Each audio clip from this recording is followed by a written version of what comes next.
হালাল রিজিক দাও আমায় ওহে আল্লাহ মহান প্রিয় নবীর উসিলা দিলাম হে রহমান।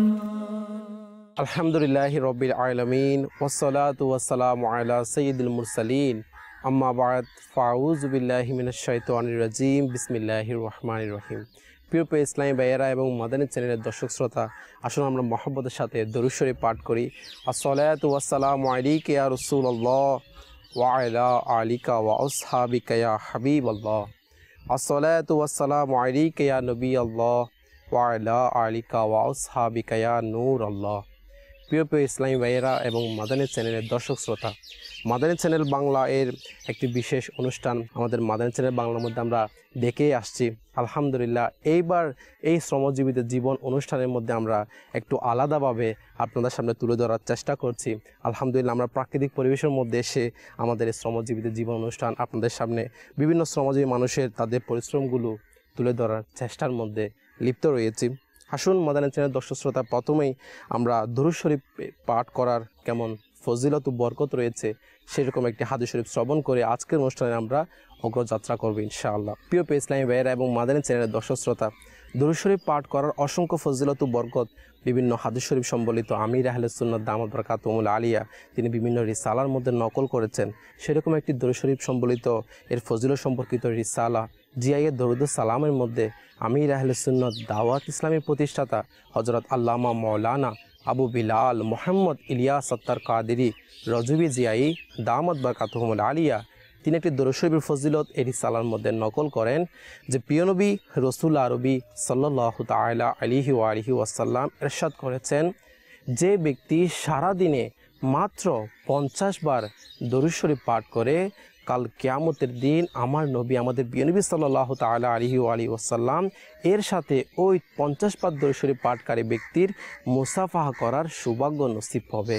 অর্থাৎ যে ব্যক্তি সারা দিনের মধ্যে মাত্র 50 বার দরুদ শরীফ পাঠ করবে সে ব্যক্তি কাল কিয়ামতের দিন আমাদের নূরানী নবী সাল্লাল্লাহু তাআলা আলাইহি ওয়া আলিহি ওয়াসাল্লামের সাথে মুসাফাহা করার সৌভাগ্য।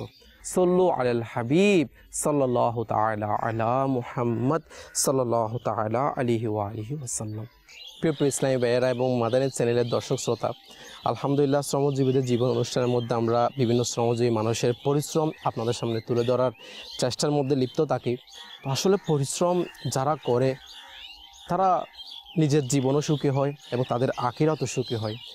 আসলে একটা দেশ বা জাতি তত বেশি উন্নত যত বেশি ওই দেশের এবং জাতির মানুষ পরিশ্রমী হয়ে থাকে এবং প্রত্যেক মানুষের একটা জীবনের মধ্যে লক্ষ্য থাকে, সে অমুকভাবে তার লক্ষ্যটা অর্জন করবে। যেমন একটা ইংলিশের মধ্যে একটা কথা রয়েছে, day to day practice will reach your goals.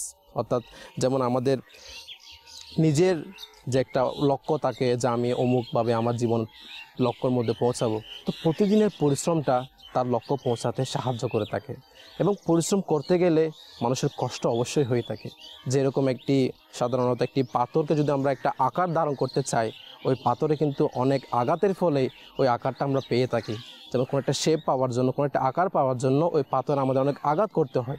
ঠিক তেমনই কোনো আমাদের লক্ষ্য অর্জন করতে হলে অনেক পরিশ্রম, অনেক কষ্ট করতে হয়।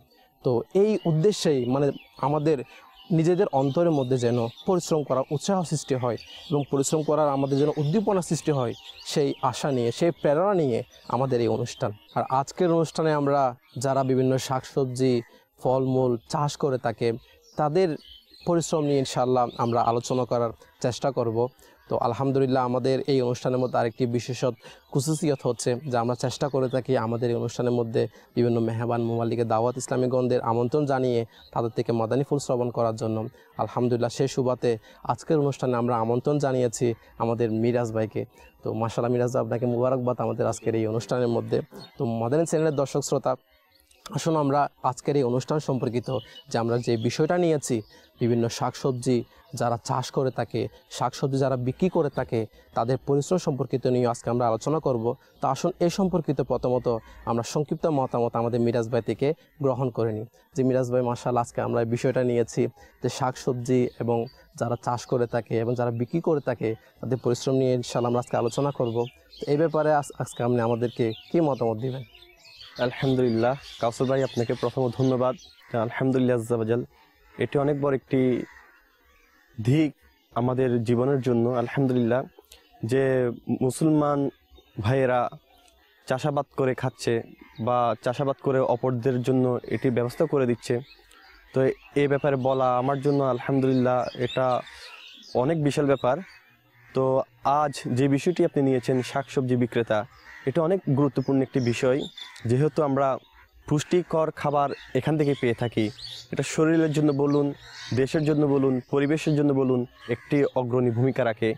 যেমন এই শাকসবজি সবুজে ভরা থাকে, ধান ক্ষেত দেখতে সুন্দর লাগে, পরিবেশ সুন্দর করে। যেমন একটা কথা আমরা বলে থাকি বাংলাদেশের মধ্যে, শস্য শ্যামল সবুজ আমাদের এই বাংলাদেশ, তাদের অবদানের মধ্যে কিন্তু এই চাষি ভাইরাও রয়েছে, তাদের ক্ষেত খামারের এই সৌন্দর্য দিকটাও রয়েছে।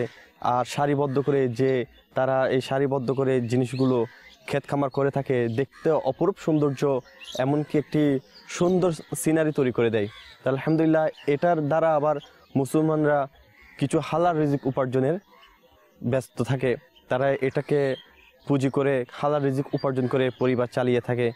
এছাড়া এই খাবার খেয়ে শাকসবজিতে যে পুষ্টি রয়েছে, আলহামদুলিল্লাহ এই পুষ্টিজনিত খাবারগুলো মুসলমানরা যখন আহার করে থাকে, মানুষ যখন আহার করে থাকে, আলহামদুলিল্লাহ তাদের শরীরে শক্তি সঞ্চয় হয় এবং বিভিন্ন রোগ থেকে নিরাপদ থাকে। তো আলহামদুলিল্লাহ অনেক গুরুত্বপূর্ণ আজকের এই বিষয়টি। তো আপনাকে আমি আবারও ধন্যবাদ জানাবো যে এই বিষয়টি আপনি নেওয়ার জন্য। তো মাদানী চ্যানেলের দর্শকবৃন্দ আলহামদুলিল্লাহ এর থেকে অনেক উপকৃত হবে। আর এর থেকে বড় বিষয় হচ্ছে, যারা চাষাবাদ করে তাদের দিকে আমরা লক্ষ্যপাত করি না। তারা কত কষ্ট করে কাজগুলো করে ভোক্তাদের নিকট পর্যন্ত পৌঁছিয়ে দিয়ে থাকে। তো আলহামদুলিল্লাহ আজ আপনার মুখ থেকে শুনেছি, তাদের সাথে কথা বলা হবে, তাদের থেকে আলহামদুলিল্লাহ অনেক মাদানী ফুল, তারা হয়তো বুঝে না জিনিসটা, তারা অনেক কিছু আমাদেরকে বলে দিতে পারবে, যেটি মাদানী চ্যানেলের দর্শকবৃন্দ আমাদের সকলের জন্য অনেক বড় বড় মাদানী ফুল হিসাবে এটা গণ্য হবে।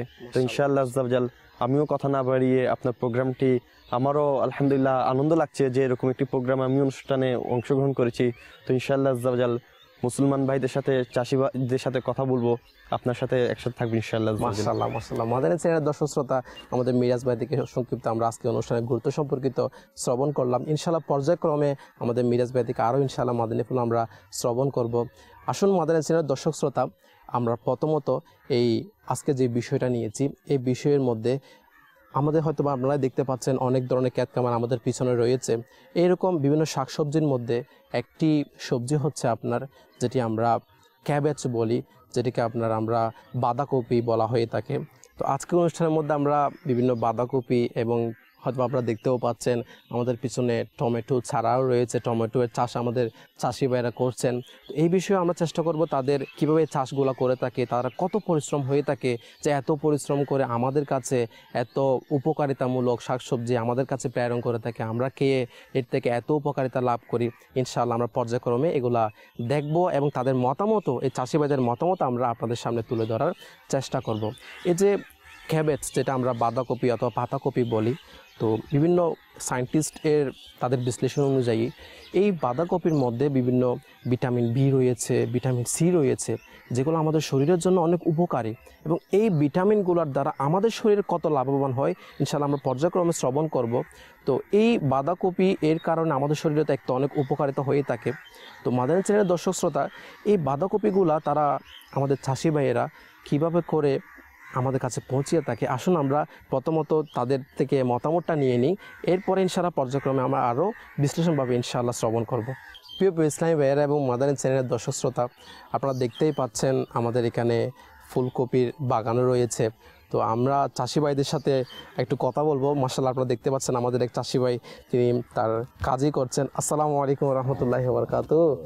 কেমন আছেন মদিনা? আলহামদুলিল্লাহ ভালো আছি। মাশাআল্লাহ, দেখতে পাচ্ছি আপনি খুব সুন্দরভাবে আপনি চাষের বিভিন্ন কাজকর্ম করে যাচ্ছেন। আপনার নাম কি? মোহাম্মদ দেলোয়ার হোসেন। মাশাআল্লাহ, আপনার পরিবারের মধ্যে কে কে রয়েছে? আমার ভাই আর 2টা ছেলে, একটা মেয়ে। আমার বড় ভাই আছে। আপনার পরিবারের মানে এই আর যে আপনি চাষটা করে যাচ্ছেন, এটার উপরে কি আপনার পরিবারের জীবিকা নির্বাহ নির্ভর করে? হ্যাঁ, এটাও করি। আচ্ছা, মাশাআল্লাহ। তো ভরণ পোষণ কতটুকু মাত্রা হয়ে থাকে? আসলে হই আল্লাহর মতো অনেক ভালো হই। তো মাশাআল্লাহ, মাদানী চ্যানেল বাংলার মধ্যে আজকে আমরা এই বিষয়টা নিয়েছি যে যারা এই যে শাকসবজি চাষ করে থাকে তাদের পরিশ্রম সম্পর্কিত তুলে ধরার জন্য। তো আপনারা যে এই যে ফুলকপির চাষ বলেন, বাঁধাকপির চাষ বলেন, এগুলা কিভাবে করে থাকেন একটু আমাদের যদি বলতেন। তো আমাদের তো এই ফুলকপি বাঁধাকপি প্রায় সেম। বাঁধাকপি অবশ্যই এখানে করি নেই, অন্য জায়গায় আছে। এখানে ফুলকপি করছে। ফুলকপিতে আপনার প্রথমে বীজ কিনে আনে আমরা জমিকে পরিষ্কার করে চাষ করে ফেলতে হয়। তারপর বীজ বপন করে, বীজের পর আস্তে আস্তে ওগুলো পরিচর্যা করতে, পরিষ্কার করে সার দিয়ে পানি দিয়ে এরকম দিতে দিতে 2 মাস 3 মাস হবে। তারপর বিভিন্ন সময় সার দেন, পানি দেন। হ্যাঁ, যখন যেটা প্রয়োজন। অনেক টাইমে দেখা যায় যে পোকামাকড় আক্রমণ, এই জন্য ফেরোমন ফাঁদ ব্যবহার করতেছি। ওগুলা বিভিন্ন পোকা মাকড় যে পোকামাকড় নিধন করার জন্য এই ব্যবহার করতে করতে লাস্টে যখন দেখা যায় যে কপিটা বড় হয়, খাওয়া উপযুক্ত হয়, তারপর বাজারে বিক্রি করে এখান থেকে ফাঁকে ব্যবসা নিয়ে যায় আমাদের থেকে, এই আর কি। আচ্ছা আচ্ছা, বিভিন্ন সিজন রয়েছে যে এই সিজনের মধ্যে এত দাম, এই সিজনের মধ্যে এত কম। প্রথমে মনে করেন এগুলো 40 টাকা কেজি পর্যন্ত বিক্রি করছি। এখন এক একটা ফুল বিক্রি হচ্ছে 22-25 টাকা এরকম। এখন দাম কমে গেছে। আবার প্রথম দেখা যায় যে 100 টাকা কেজি পর্যন্ত বিক্রি হয় অনেক অনেক টাইমে। এবার লেটটা কিন্তু ওইভাবে পাইনি, অন্যভাবে পাই।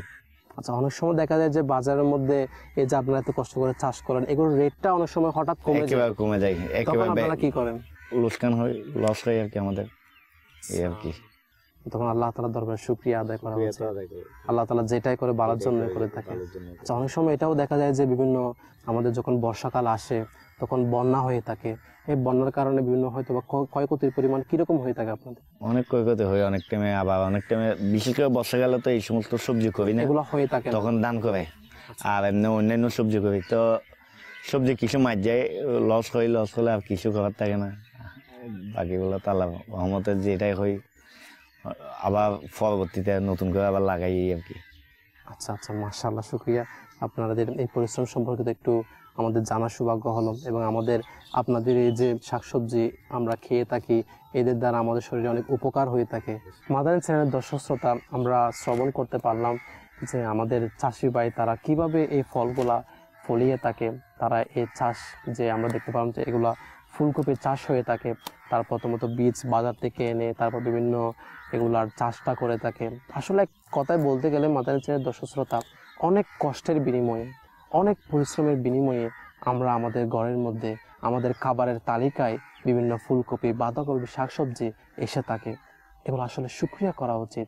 কারণ এবং আরেকটি বিষয় সেটা হচ্ছে যখন আমাদের সামনে খাবার চলে আসে, হে আল্লাহ, আল্লাহ তাআলার দরবারে শুকরিয়া আদায় করা যে হে আল্লাহ, অনেক কষ্ট করে অনেক পরিশ্রমের বাইরা আমাদের কাছে এই খাবার এনে দিয়েছে, এবং আমাদের খুব সহজেই হয়তো আমরা যারা ঘরের মধ্যে বিভিন্ন শাকসবজি খেয়ে থাকি খুব সহজে আমরা এগুলো পেয়ে যাই টাকার বিনিময়ে। কিন্তু এই শাকসবজি এগুলোর পিছনে যদি আমরা তাকাই, এগুলো আমাদের কাছে আসার আগে অনেক কষ্ট পরিশ্রম যেগুলো আমরা শ্রবণ করলাম। তো আমাদের একমাত্র অপচয় থেকে বাঁচা উচিত এবং আল্লাহ তাআলার দরবারে কৃতজ্ঞতা জ্ঞাপন করা উচিত। তো আপনার শুকরিয়া, জাযাকাল্লাহ।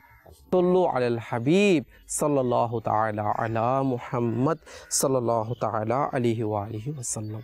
মাদানী চ্যানেলের দর্শক শ্রোতা, আমাদের অনুষ্ঠানের মধ্যে আমাদের আরেকজন মেহমান মাশাআল্লাহ আমাদের মিরাজ ভাই রয়েছেন। আসুন আমাদের মিরাজ ভাই থেকেও কিছু মাদানী ফুল এই চাষি ভাইয়ের মতামতের উপর আমরা শ্রবণ করে নিই। মাদানী চ্যানেলের দর্শক শ্রোতা, আমরা এতক্ষণ পর্যন্ত শ্রবণ করলাম আমাদের এক চাষি ভাই তাদের এই ফুলকপি, বাঁধাকপি এই চাষগুলা কিভাবে করে থাকে। তো আসুন আমরা আমাদের আজকের অনুষ্ঠানে মেহমান মিরাজ ভাই থেকেও আমাদের এই চাষি ভাই যে মতামত দিয়েছেন সে তার উপর কয়েকটি মাদানী ফুল ইনশাআল্লাহ আমরা শ্রবণ করব। তো মিরাজ ভাই, আপনিও মাশাআল্লাহ এতক্ষণ পর্যন্ত শ্রবণ করেছিলেন, হয়তো বা দেখতে পেয়েছেন যে আমাদের এবং তাদের সম্পর্কে আপনারও ধারণা রয়েছে। এই যে চাষাবাদ ইসলামী ভাইয়েরা তারা এই চাষটা করে থাকে একেবারে শুরু বীজ বপন করা থেকে শুরু করে বাজারজাত করা পর্যন্ত, এই যে কষ্টগুলো করে থাকে, এবং আমাদের চাষি ভাই ইসলামী ভাইয়ের তার মতামত আমরা শ্রবণ করলাম। এই ব্যাপারে আপনি কি আজকের মাদানী চ্যানেল অনুষ্ঠানের এই যে শ্রমজীবীদের জীবন অনুষ্ঠানের মধ্যে দর্শক শ্রোতার উদ্দেশ্যে আপনি কি বলবেন? যে কাউসার ভাই, আলহামদুলিল্লাহ, একটা চাষাবাদ আসলে যখন কোনো কিছু চাষ করা শুরু করে, তাকে এর পিছনে অনেক পরিশ্রম, অনেক শ্রম আর অনেক বুদ্ধি দেওয়া লাগে। এবং আমরা শ্রবণও করলাম যে আমার চাষাবাদ ইসলামী ভাই থেকে তারা কত কষ্টটা করে থাকে।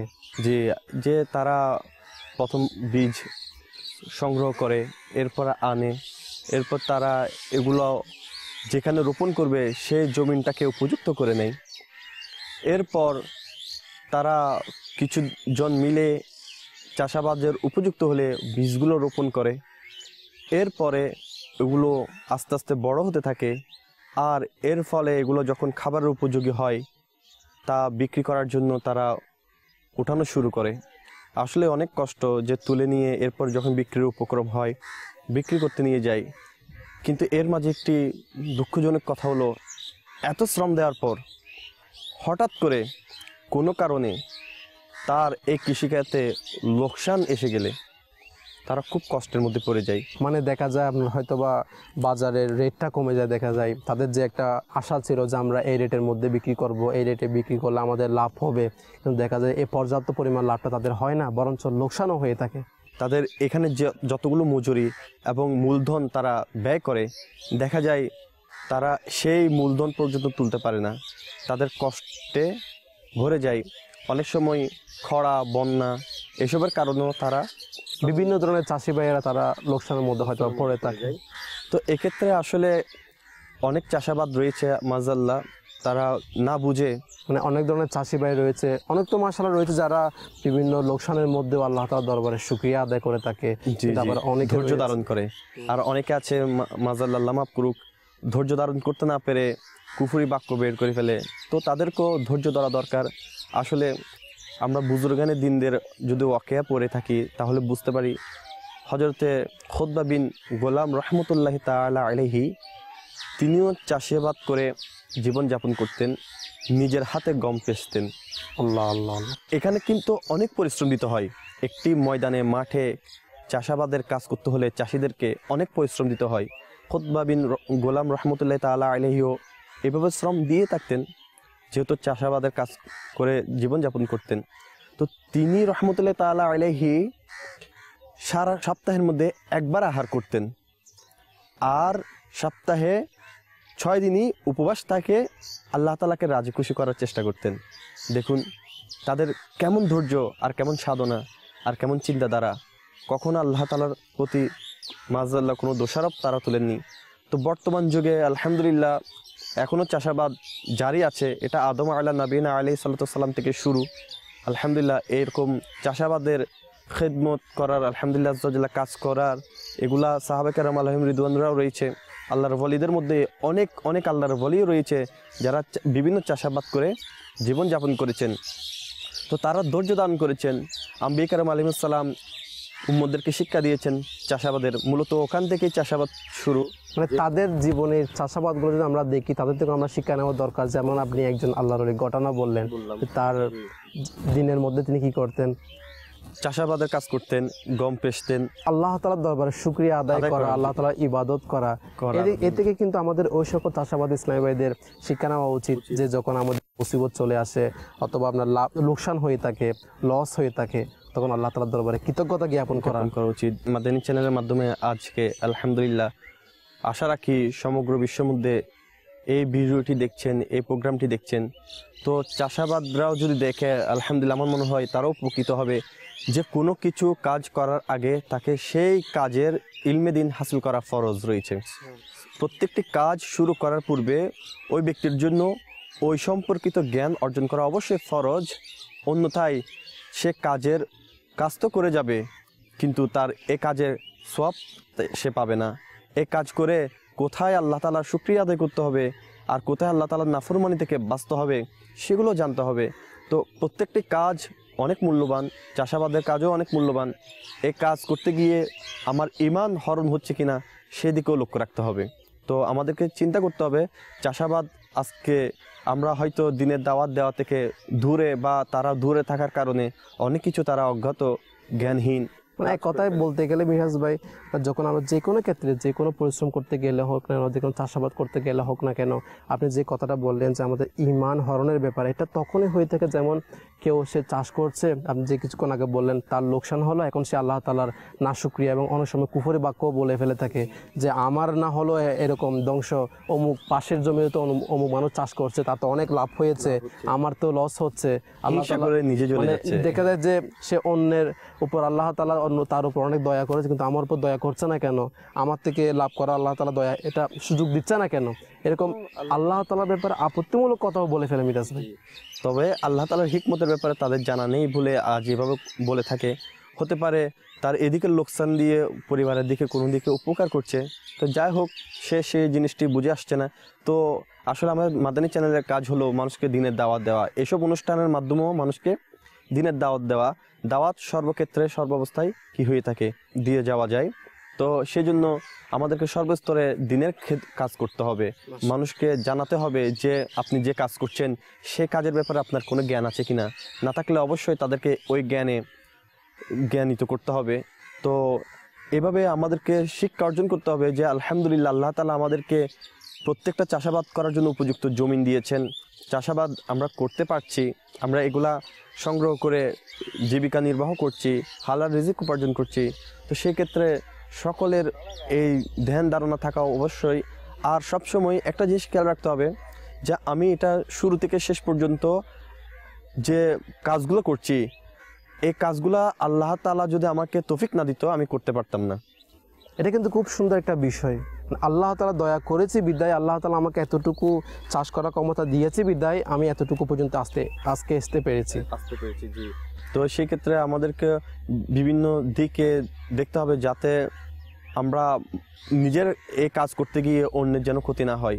যেখানে অনেক হক তালাফি, অনেক ধরনের হক নষ্ট হওয়ার ব্যাপারও আমাদের লক্ষ্য রাখা দরকার। যে নিজের বাগানকে সুন্দর রাখার জন্য অপরের বাগানের দিকে আমি একেবারে খেয়াল করলাম না, আমি নিজের ময়লাগুলো অপরের বাগানে, অপরের চাষাবাদের জমিনে ফেলে দিলাম।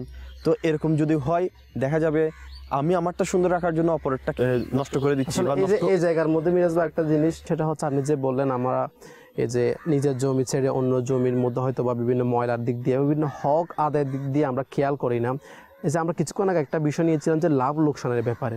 তো যদি আমি আমার জমি যখন চাষ করছি, যদি আল্লাহ তাআলা একটা যেটা আমাদের সিস্টেম দিয়েছে মানুষের হক আদায় করা, মানুষের হক নষ্ট না করা, এগুলো যদি খেয়াল না রেখে যদি আমি জমি চাষ করি, হয়তোবা দেখা যাবে আমার জমির মধ্যে বরকত হবে না। হয়তোবা এটা একটা কারণ হতে পারে যে আমার লোকসান হওয়ার, যে আমি এরকম করে মানুষের হক নষ্ট করে জমি করেছি, যার কারণে আমার কি হচ্ছে, ভালোভাবে লাভটা হচ্ছে না, লোকসান হয়ে যাচ্ছে। আসলে কাউসার ভাই প্রত্যেক কাজকে গুরুত্ব দিতে হবে, সেটি চাষাবাদের কাজ হোক, সেটি জাহাজতরির কাজ হোক, প্রত্যেকটি কাজের যার্রা পরিমাণ আল্লাহ তাআলা হিসাব নেবেন। আল্লাহ প্রত্যেকটা কাজে আমাদেরকে এমন সতর্কতা থাকতে হবে যাতে আমার নিজেরও লোকসান না হয়, অপরেরও লোকসান না হয়, এদিকে আমাদের খেয়াল রাখতে হবে। আর তো মিরাজ ভাই যেটা আপনি হকের ব্যাপারে বললেন যে হয়তো আল্লাহ তাআলার যেটা হক রয়েছে নামাজ আদায় করা, এগুলো তো আল্লাহ তাআলা যদি চাই হয়তো আল্লাহ তাআলা মাফ করতে পারেন, কিন্তু মানুষের হক তো আল্লাহ তাআলা মাফ করবেন না। সেটাই আল্লাহ তাআলার হক যেটা, হকুল্লাহ যেটা আর হকুল ইবাদত যেটা, এই দুটার মধ্যে তো পার্থক্য রয়েছে। তো এই কারণে আল্লাহ তাআলার হক বিনষ্ট করলে আল্লাহ তাআলা হয়তো তওবা করলে মাফ করতে পারে, কিন্তু মানুষের হক নষ্ট করলে মানুষ যতক্ষণ পর্যন্ত ক্ষমা না চাইবে বা ক্ষমা করে না দিবে ততক্ষণ পর্যন্ত মাফ হবে না। এদিকে গেল তো চাষাবাদের ব্যাপারে, কিন্তু অন্য আরেক দিকে গেলে আমরা বিশালভাবে একটা জিনিস দেখতে পাই, চাষাবাদরা এত কষ্ট করে চাষিরা কাজ করে যায়, সেটা বাজারজাত করে, কিন্তু ভোক্তারা তাদেরকে ঠকানোর চেষ্টা করে। তো তারা এত কষ্ট করে একটা ফল তৈরি করলো, তার মধ্যে তার কস্টিং যেটা পড়লো, একটা কস্টিং পড়লো সাপোজ ধরে নিন তার 14 টাকা, তাকে 15 টাকা 20 টাকা এভাবে বিক্রি করতে হবে। কিন্তু সে এমন একটা পর্যায়ে চলে গেল, তাকে যারা ক্রেতা তারা তাকে এই মূল্যটা দিতে অনিচ্ছুক, তারা আরও কম দেওয়ার জন্য চেষ্টা করছে। এখন যে বিক্রেতা সে কী করলো, সারাদিন বিক্রি করতে না পেরে সেই জিনিসটি পচে যাবে, সেই ভয়ও কী করে তাড়াতাড়ি মালটা বিক্রি করে দেয়। তো এদিকেও লক্ষ্য রাখতে হবে যে মুসলমানদেরকে, যে মুসলমান পরস্পর ভাই ভাই, তারা চেষ্টা করতে হবে এক মুসলমান ভাই আরামে থাকলো, অপর মুসলমান ভাই কষ্টে থাকলো, তেমন কিন্তু চিন্তাধারা করলে তাহলে আমাদের অন্তরে একটি কালো ছাপ থেকে যাবে যে আমরা এখনও মুসলমান রয়ে গেলাম, কিন্তু মুসলমানের মুসলমানিত্ব সাহাবে কেরাম আলাইহিম রিদওয়ান যেভাবে আমাদেরকে ইসলাম শিক্ষা দিয়ে গিয়েছেন, আল্লাহর ওয়ালিরা যেভাবে ইসলাম শিক্ষা দিয়ে গিয়েছেন, সেটা থেকে আমরা অনেক দূরে সরে যাচ্ছি। মানে এক কথায় আমাদের উচিত যে কোনো মানুষকে ঠকানো থেকে দূরে থাকা। এবং আসলে মাদানী চ্যানেলের দর্শক শ্রোতা, আমরা শ্রবণ করছিলাম যে আমাদের চাষি ভাইদের লাভ লোকসান হয়ে থাকে বিশেষ করে তখন তাদের যে আল্লাহ তাআলার দরবারে ধৈর্য ধারণ করা, কৃতজ্ঞতা প্রকাশ করা, তা আসলেই আল্লাহ তাআলা যেটাই করেন ভালোর জন্য করে থাকেন, এটা আমাদের অবশ্যই মনে রাখা উচিত। সব সময় আমার লাভ হলো লোকসান হলো, সব ক্ষেত্রেই আল্লাহ তাআলা কৃতজ্ঞতা জ্ঞাপন করা উচিত। তো মাদানী চ্যানেলের দর্শক শ্রোতা, আমাদের আজকের এই অনুষ্ঠানের মধ্যে আমরা আরও ইনশাআল্লাহ বিভিন্ন পর্যায়ক্রমে মাদানী ফুল শ্রবণ করব। আমরা চেষ্টা করছিলাম অন্য এক সবজি এর বিষয় আলোচনা আপনাদের সামনে তুলে ধরার জন্য। তো ইনশাআল্লাহ আমরা এখন আমাদের পিছনে হয়তো আপনারা দেখতেই পাচ্ছেন, আমাদের পিছনে ওই যে একটু দূরে গেলে যদি আমরা একটু দেখি যে টমেটো এর ক্ষেত রয়েছে। তো আসুন ইনশাআল্লাহ আমরা এই টমেটো চাষ আমাদের চাষি ভাইয়েরা কীভাবে করে থাকে সেদিকে আমরা এগোবো। সল্লু আলাল হাবিব সাল্লাল্লাহু তাআলা আলা মুহাম্মদ সাল্লাল্লাহু তাআলা আলাইহি ওয়া আলিহি ওয়াসাল্লাম। প্রিয় ইসলামী ভাইয়েরা এবং মাদানী চ্যানেলের দর্শক শ্রোতা, টমেটো চাষ যে সকল চাষিরা করে থাকে, তো এদের পরিচয় সম্পর্কিত তাদের থেকে জিজ্ঞাসা করার আগে আসুন আমরা এই যে টমেটোর মধ্যে কি কি আমাদের শরীরের উপকারী বিভিন্ন ভিটামিন বলেন, বিভিন্ন ধরনের উপকারে যা আমাদের টমেটো খাওয়ার ফলে আমাদের শরীরের জন্য উপকার হয়ে থাকে সে সম্পর্কে আসুন আমরা একটু শ্রবণ করে নিই। বিভিন্ন সায়েন্টিস্টদের তাদের বিশ্লেষণ অনুযায়ী যে টমেটোর মধ্যে আমিষ, ক্যালসিয়াম এবং আপনার ভিটামিন এ, ভিটামিন বি, তার পাশাপাশি ভিটামিন সিও রয়েছে। এবং একটা টমেটোর মধ্যে এমন একটি পদার্থ রয়েছে যেটা হচ্ছে লাইকোপেন। এই লাইকোপেন যেটি আমাদের শরীরের ক্যান্সার প্রতিরোধ করে। আর হ্যাঁ, যারা টমেটো এটা গ্রহণ করে, টমেটো খেয়ে থাকে, তাদের এই লাইকোপেন এটা তাদের শরীরে প্রবেশ করে আর এটা আমাদের শরীরের মধ্যে ক্যান্সার প্রতিরোধ করে থাকে। বিভিন্ন সায়েন্টিস্টে তাদের বিশ্লেষণ অনুযায়ী 179 গ্রাম অর্থাৎ 189 গ্রাম টমেটোর মধ্যে রয়েছে ভিটামিন এ 30% এবং ভিটামিন সি 38% বিভিন্ন বিশ্লেষণ অনুযায়ী রয়েছে, এবং ভিটামিন কে 80% রয়েছে, এবং পটাশিয়াম রয়েছে 30%, তার পাশাপাশি ম্যাঙ্গানিজ রয়েছে 10%। আরও বিভিন্ন ধরনের উপাদান এই একটি অর্থাৎ যে 179 গ্রাম টমেটোর মধ্যে থেকে থাকে। তো প্রিয় ইসলামী ভাইয়েরা এবং মাদানী চ্যানেলের দর্শক শ্রোতা, বিভিন্ন সায়েন্টিস্টদের তাদের বিশ্লেষণ অনুযায়ী যে একটি মানুষকে প্রতিদিন গড়ে 400 গ্রাম ফল, শাকসবজি খাওয়া খুবই জরুরি। আর এই আমাদের কারণ বলা হচ্ছে যে একজন মানুষের এই যে শরীরের মধ্যে বিভিন্ন রোগ প্রতিরোধ করা, এগুলো শাকসবজি, ফল, এগুলোর মাধ্যমে আমাদের শরীরে গ্রহণ অর্থাৎ আমাদের শরীরের মধ্যে প্রবেশ করে। তো প্রিয় ইসলামী ভাইয়েরা এবং মাদানী চ্যানেলের দর্শক শ্রোতা, এই যে আমি এতক্ষণ বললাম বিভিন্ন ধরনের ভিটামিন রয়েছে, টমেটোর মধ্যে ভিটামিন এ রয়েছে, ভিটামিন বি রয়েছে, ভিটামিন সি রয়েছে, এবং আমরা কিছুক্ষণ আগেও আমরা এই অনুষ্ঠানের মধ্যে শ্রবণ করেছিলাম বাঁধাকপি, ফুলকপি এর ব্যাপারে, এবং বাঁধাকপির মধ্যেও কি কি ভিটামিন রয়েছে সে সম্পর্কে আমরা শ্রবণ করেছিলাম। আসুন আমাদের অনুষ্ঠানের মধ্যে আমাদের মিরাজ ভাই রয়েছেন। তো ভিটামিন, এই ভিটামিন যেগুলো আমরা বিভিন্ন শাকসবজি খাওয়ার মাধ্যমে আমাদের শরীরের মধ্যে প্রবেশ করে, এগুলো ভিটামিন আমরা পেয়ে থাকি। তো এই ভিটামিন যদি আমাদের শরীরে না থাকে তাহলে আমাদের শরীরের মধ্যে কী কী ক্ষতি হতে পারে সে সম্পর্কে আসলে আমরা আমাদের মিরাজ ভাই থেকে জেনে নিই। যে মিরাজ ভাই, ভিটামিন যা আমরা বিভিন্ন শাকসবজি এর মাধ্যমে আমরা পেয়ে থাকি মিরাজ ভাই, তো এই ভিটামিনগুলো যদি আমরা আমাদের শরীরে প্রবেশ না করে বিভিন্ন খাবারের মাধ্যমে, অর্থাৎ এই ভিটামিনের অভাবের কারণে আমাদের শরীরের মধ্যে কী কী ক্ষতি হতে পারে? কাসর ভাই, আলহামদুলিল্লাহ, আসলে এখন শীতকাল চলছে। তো শীতকাল এমন একটি মাস যে মাসে প্রচুর পরিমাণে আপনার সবজি তৈরি করতে পারে চাষিরা, বিভিন্ন ধরনের সবজি, শাকসবজি, ফলমূল। তো আলহামদুলিল্লাহ, আল্লাহ তাআলার অশেষ দয়া ও বরকত যে আল্লাহ তাআলা প্রত্যেকটা ফলমূলের মধ্যে কিছু না কিছু উপকারিতা দান করেছেন।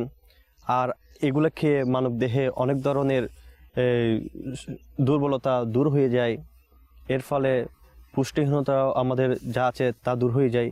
যেমন আপনি বলছেন ভিটামিন এর কথা, আমার কাছে যে তথ্যটি আছে সেটা হচ্ছে মানবদেহে রোগ দেখা দেয় প্রকটভাবে। বিশেষ করে 9 মাস থেকে 4 বছরের বাচ্চাদের ভিটামিন এ এর অভাব দেখা দেয়। তার ছেলেরা মেয়েদের থেকে বেশি এই রোগে আক্রান্ত হয়ে বিশেষ করে দেখা যায় রাতকানা রোগে আক্রান্ত হওয়ার সম্ভাবনা থাকে। আবার তাদের মুখে ঘা, অস্থিঝিল্লির প্রদাহ, তারপরে ক্যারোটোমেলিশিয়া রোগও হতে পারে।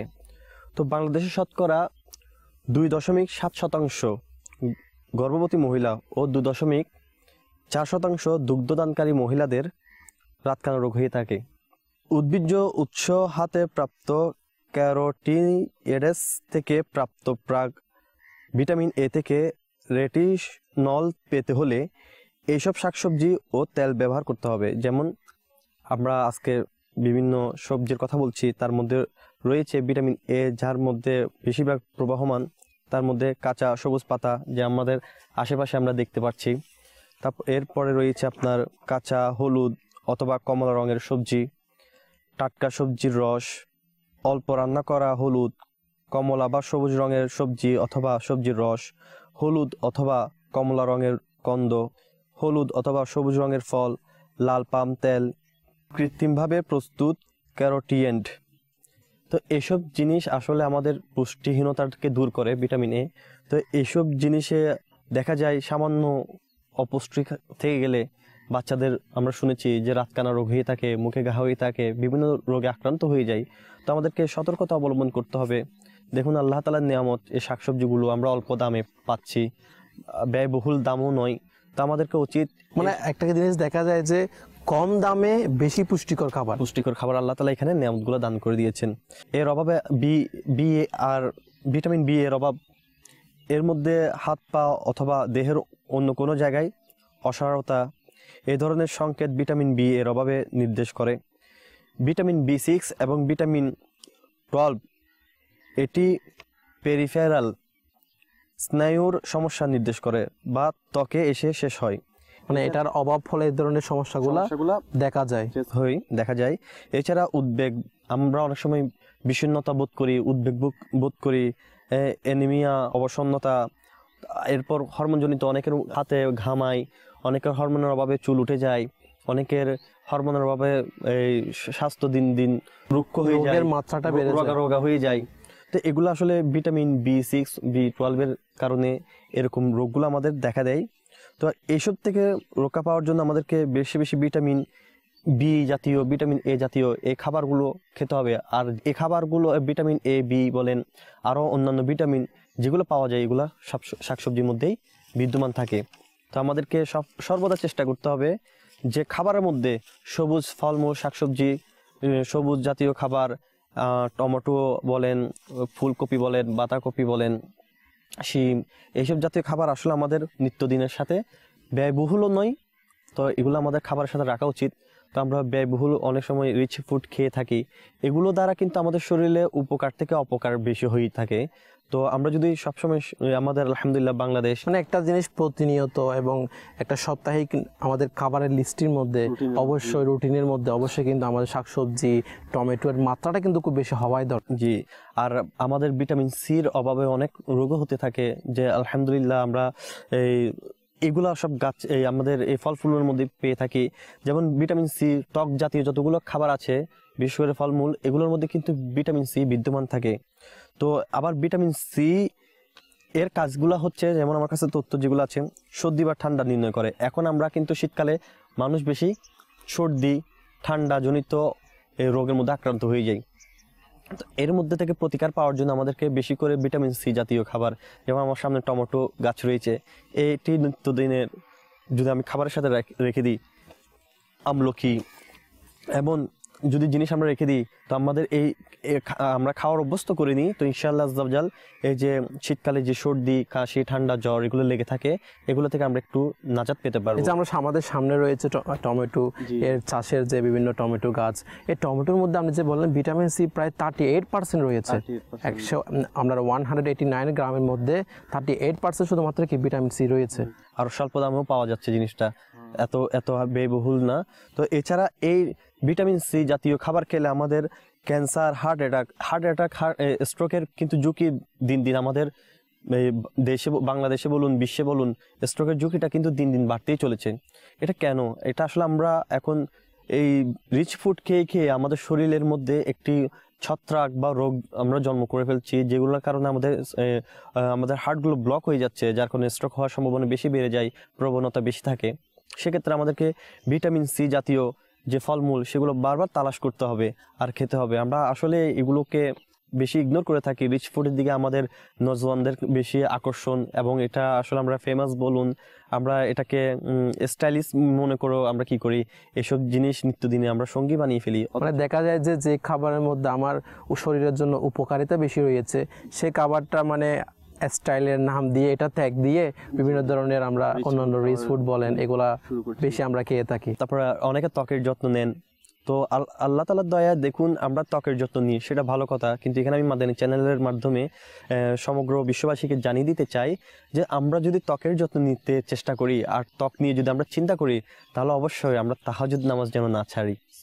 কেননা আলহামদুলিল্লাহ তাহাজ্জুদ নামাজ যে আদায় করে তার ত্বকের সৌন্দর্যতা আল্লাহ তাআলার দয়ায় বৃদ্ধি হয়ে যায়। তো তারপরও আমরা চেষ্টা করব যে আমরা যদি আমাদের ত্বকের সৌন্দর্য চাই, তো নানান উপাদানীয় জিনিস তৈরি ব্যবহার না করে আমরা তাহাজ্জুদ নামাজের দিকে বেশি ধাবিত হই। তো ইনশাআল্লাহ আজ্জাল এর দ্বারা আমাদের ত্বকও সুন্দর হবে, ইমানও সুন্দর হবে, এবং আমাদের ফজরের নামাজও কাজা হওয়া থেকে বেঁচে যাব। এছাড়া ভিটামিন সি ত্বকের সৌন্দর্য বৃদ্ধি করে। তারপরে আমরা দাঁত নিয়ে, চুল নিয়ে অনেক সময় আমরা চিন্তিত হয়ে যাই, আমাদের দাঁত অনেক সময় এই শিরশিরে ভাব হয়ে যায়, দাঁত নিয়ে আমরা অনেকে টেনশনে থাকি। আল্লাহ তাআলার দয়ায় আমাদের চোখ, নাক, কান, দাঁত এগুলো অনেক বড় বড় একটা নিয়ামত। যে কোনো একটা অংশ যদি একটু ব্যথা শুরু হয়ে যায় আমরা কিন্তু সহ্য করতে পারি না। তো এর যত্ন নেওয়া আমাদের আবশ্যক, কারণ হুজুর পুন্নু সাল্লাল্লাহু তাআলা আলাইহি ইসলামের একটি অমূল্য বাণী, তার সারমর্ম অনেকটা এরকম, যে ব্যক্তি চিকিৎসা ছাড়া কি তার রোগকে পোষণ করলো বা এই অবস্থায় ইন্তেকাল করলো, তাহলে সে নিজে আত্মহত্যা করার সমান বলে তুল্য করা হয়েছে। অর্থাৎ যে আমাদের কোনো রোগ হলে এর প্রতিকারের জন্য অবশ্যই ওষুধ করতে হবে, আর আমরা যদি অবশ্যই সুস্থ হবে, দোয়া করতে হবে। তো আমরা যদি আমাদের নিত্যদিনের খাবারের মধ্যেও যদি একটু সচেতন হই, তাহলে দেখা যাচ্ছে আমাদের এসব রোগ থেকে আমরা নিজেকে বাঁচাতে পারবো। যেমন আমাদের দাঁতে শিরশির করলে কিন্তু আমাদের আর কিছু ভালো লাগে না, চুল উঠা শুরু করলে মনটাও আমাদের কি হয়ে যায়, একটু অস্থিতি ভাব হয়ে যায়। ভিটামিন সি এর অভাব দূর করে, দাঁত শিরশির হওয়া, চুল উঠা, ত্বকের সৌন্দর্য বৃদ্ধি করে। এছাড়া ক্যান্সার, মানুষের ক্যান্সার, অনেক ধরনের ক্যান্সার রয়েছে, ব্লাড ক্যান্সার রয়েছে, অনেক ধরনের জিনগত ক্যান্সার রয়েছে, বনগত ক্যান্সার রয়েছে। তো এসব ক্যান্সার থেকেও যদি আমরা মুক্তি পেতে চাই, তাহলে অবশ্যই আমাদেরকে এরকম ভিটামিন সি যুক্ত ফলমূল, শাকসবজি এগুলো অবশ্যই আমাদের খাবারের প্লেটে রাখতে হবে। তারপর আমরা যে বৃদ্ধ হতে হতে আস্তে আস্তে আমাদের হাড়ের ব্যথা শুরু হয়ে যায়, মানে কোমরের ব্যথা বলেন, বিভিন্ন পায়ের পাঁজরের ব্যথা বলেন। তো অনেকে এই পাঁজরের ব্যথা, কোমরের ব্যথার জন্য দেখা যায় নামাজ পড়তে তাদের খুব কষ্ট হয়ে যায়। তারপরে দেখা যায় যে তারা চেয়ার নিয়ে নামাজ আদায় করতে হয়, বা অন্য কোনো পন্থায় তাদেরকে নামাজ আদায় করতে হয়। মাজাল্লাহ এসব ব্যথার জন্য অনেকে তো নামাজই ছেড়ে দিচ্ছে।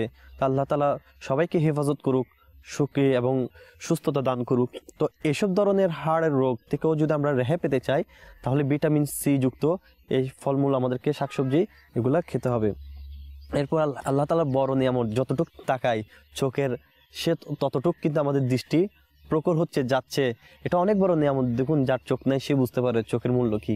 তো আমরা ভিটামিন সি এর অভাবে রাত কানা রোগ হতে পারে, চোখের জ্যোতি হরণ হতে পারে। তো আমাদেরকে আসলে এইসব দিকে কি রাখতে হবে, লক্ষ্য রাখতে হবে। অনেকের আবার দেখা যাবে যে ওজন বৃদ্ধি হয়ে যায়, সে ওজন কমানোর চেষ্টা করে, ভিটামিন সি জাতীয় খাবার খেলে কিন্তু ওজন কমারও একটি কাজ করে থাকেন। তো এছাড়া তো মনে করেন, আর আমরা এই যে আজকে এখানে শাকসবজি চাষিদের সাথে কথা বললাম, এরাও কাজ করছে, অনেক হার্ড পরিশ্রম, কিন্তু প্রখর রোদে বলুন, রাতের তাপমাত্রায় বলুন, দিনের তাপমাত্রায় বলুন, ওদেরকে কাজ করতে হয়। আর প্রত্যেকটি কাজ করার জন্য কিন্তু শক্তি দরকার শরীরে। এই শক্তিটা কিন্তু ভিটামিন সি আমাদেরকে পূরণ করে দেয়। তো আমরা যদি এরকম ভিটামিন সি যুক্ত খাবার, ভিটামিন এ, ভিটামিন বি, এসব খাবার কিন্তু সবুজ শাকসবজির মধ্যে বেশি বিদ্যমান থাকে। তো এসব খাবার যদি আমরা সবসময় নিত্যদিনের সঙ্গী বানিয়ে নিই, তাহলে দেখা যায় সুস্থ থাকার জন্য, আলহামদুলিল্লাহ সুস্থতা একটা নিয়ামত। আর সুস্থ থাকার জন্য আমরা কিন্তু এসব জিনিস ব্যবহার করলে আমাদের শরীরটা সুস্থ থাকবে, এর ফলে আমাদের ডাক্তারের খরচটাও কমে যাবে। তো আমরা যদি একটু লক্ষ্য করি, এরপর আমাদের ইবাদতে অনীহা আসবে না, অলসতা আসবে না, আমাদের ইবাদত নষ্ট হবে না। অনেক সময় আমরা অসুস্থতার জন্য অনেক ধরনের ইবাদত থেকে বঞ্চিত হয়ে যাই, তো অনেক ধরনের কাজ থেকে বঞ্চিত হয়ে যাই। যারা খেটে খায় তো তাদের জন্য অনেক ধরনের কি হয়ে যায়, কষ্ট হয়ে যায়। যেমন সাহাবে কেরাম আলাইহিম রিদওয়ানদের মধ্যে সালমান ফার্সি রাদিয়াল্লাহু তাআলা আনহু, এনারা কিন্তু নিজের হাতে কষ্ট করে কর্ম করে খাওয়াটা কিন্তু পছন্দ, ইন্সপায়ার করেছেন, তারা অ্যাপ্রিসিয়েট করেছেন এই কাজের উপর, যে নিজে কষ্ট করে নিজে উপার্জন করে খাওয়াটার মধ্যে তারা কি করেছেন, বেশি অ্যাপ্রিসিয়েট করেছেন, উৎসাহ করেছেন। তো আমাদের উচিত প্রত্যেক কাজকে কিন্তু ছোট না মনে করে বড় মনে করে কাজটা করার জন্য অনেক কাজটা করা আপনার। তারপরে যাতে আপনি বললেন যে ভিটামিন জাতীয় খাবারের এই খাবারগুলো আমাদের খাদ্য তালিকার মধ্যে অবশ্যই নিয়ে আসা। জি মাদানী চ্যানেলের দর্শক শ্রোতা, এতক্ষণ পর্যন্ত আমরা আমাদের সম্মানিত আজকের অনুষ্ঠানের মেহমান মিরাজ ভাই থেকে বিভিন্ন ভিটামিনের আমাদের শরীরের উপকারিতা সম্পর্কে, এই যে ভিটামিনগুলো আমাদের শরীরে কি কি রোগ প্রতিরোধ করে সে সম্পর্কে জানার সৌভাগ্য হলো। অনেকের মনে আপনাদের প্রশ্ন আসতে পারে যে আজকের শ্রমজীবীদের জীবন অনুষ্ঠানের মধ্যে আমরা ভিটামিন সি, ভিটামিন এ এবং বিভিন্ন এই ধরনের পুষ্টিকর জাতীয় খাবারের কেন আলোচনা করছি। আসলে কারণটা হচ্ছে এই যে চাষি ভাইয়েরা তারা এত কষ্ট করে আজকে যে আমরা বিষয়টা নিয়েছি, শাকসবজি যারা চাষ করে তাদের পরিশ্রম সম্পর্কিত, তারা যে এত পরিশ্রম করে যে ফল এবং বিভিন্ন শাকসবজি আমাদেরকে এনে আমাদেরকে খাওয়ার সুযোগ করে দিচ্ছে, এই যে আমরা শাকসবজি খাচ্ছি এগুলো আমাদের শরীরের জন্য কতটুকু উপকারী, যদি আমরা সেগুলোর উপকার সম্পর্কে না জানি তাহলে তাদের পরিশ্রমের গুরুত্বটা হয়তো বা আমাদের জানার সৌভাগ্য হবে না। এই জন্যই আপনাদের সামনে এই যে ভিটামিন সি এর মাধ্যমে যে আমাদের ক্যান্সার প্রতিরোধ হয়, আমাদের ত্বকের বলেন এবং আমাদের চোখের বলেন বিভিন্ন ধরনের রোগ থেকে আমাদের প্রতিরোধ হওয়ার সৌভাগ্য হয়ে থাকে। এবং আমরা এটাও শ্রবণ করেছি যে টমেটোর মধ্যে এমন একটি পদার্থ রয়েছে যেটা আমাদের ক্যান্সারকে প্রতিরোধ করে থাকে।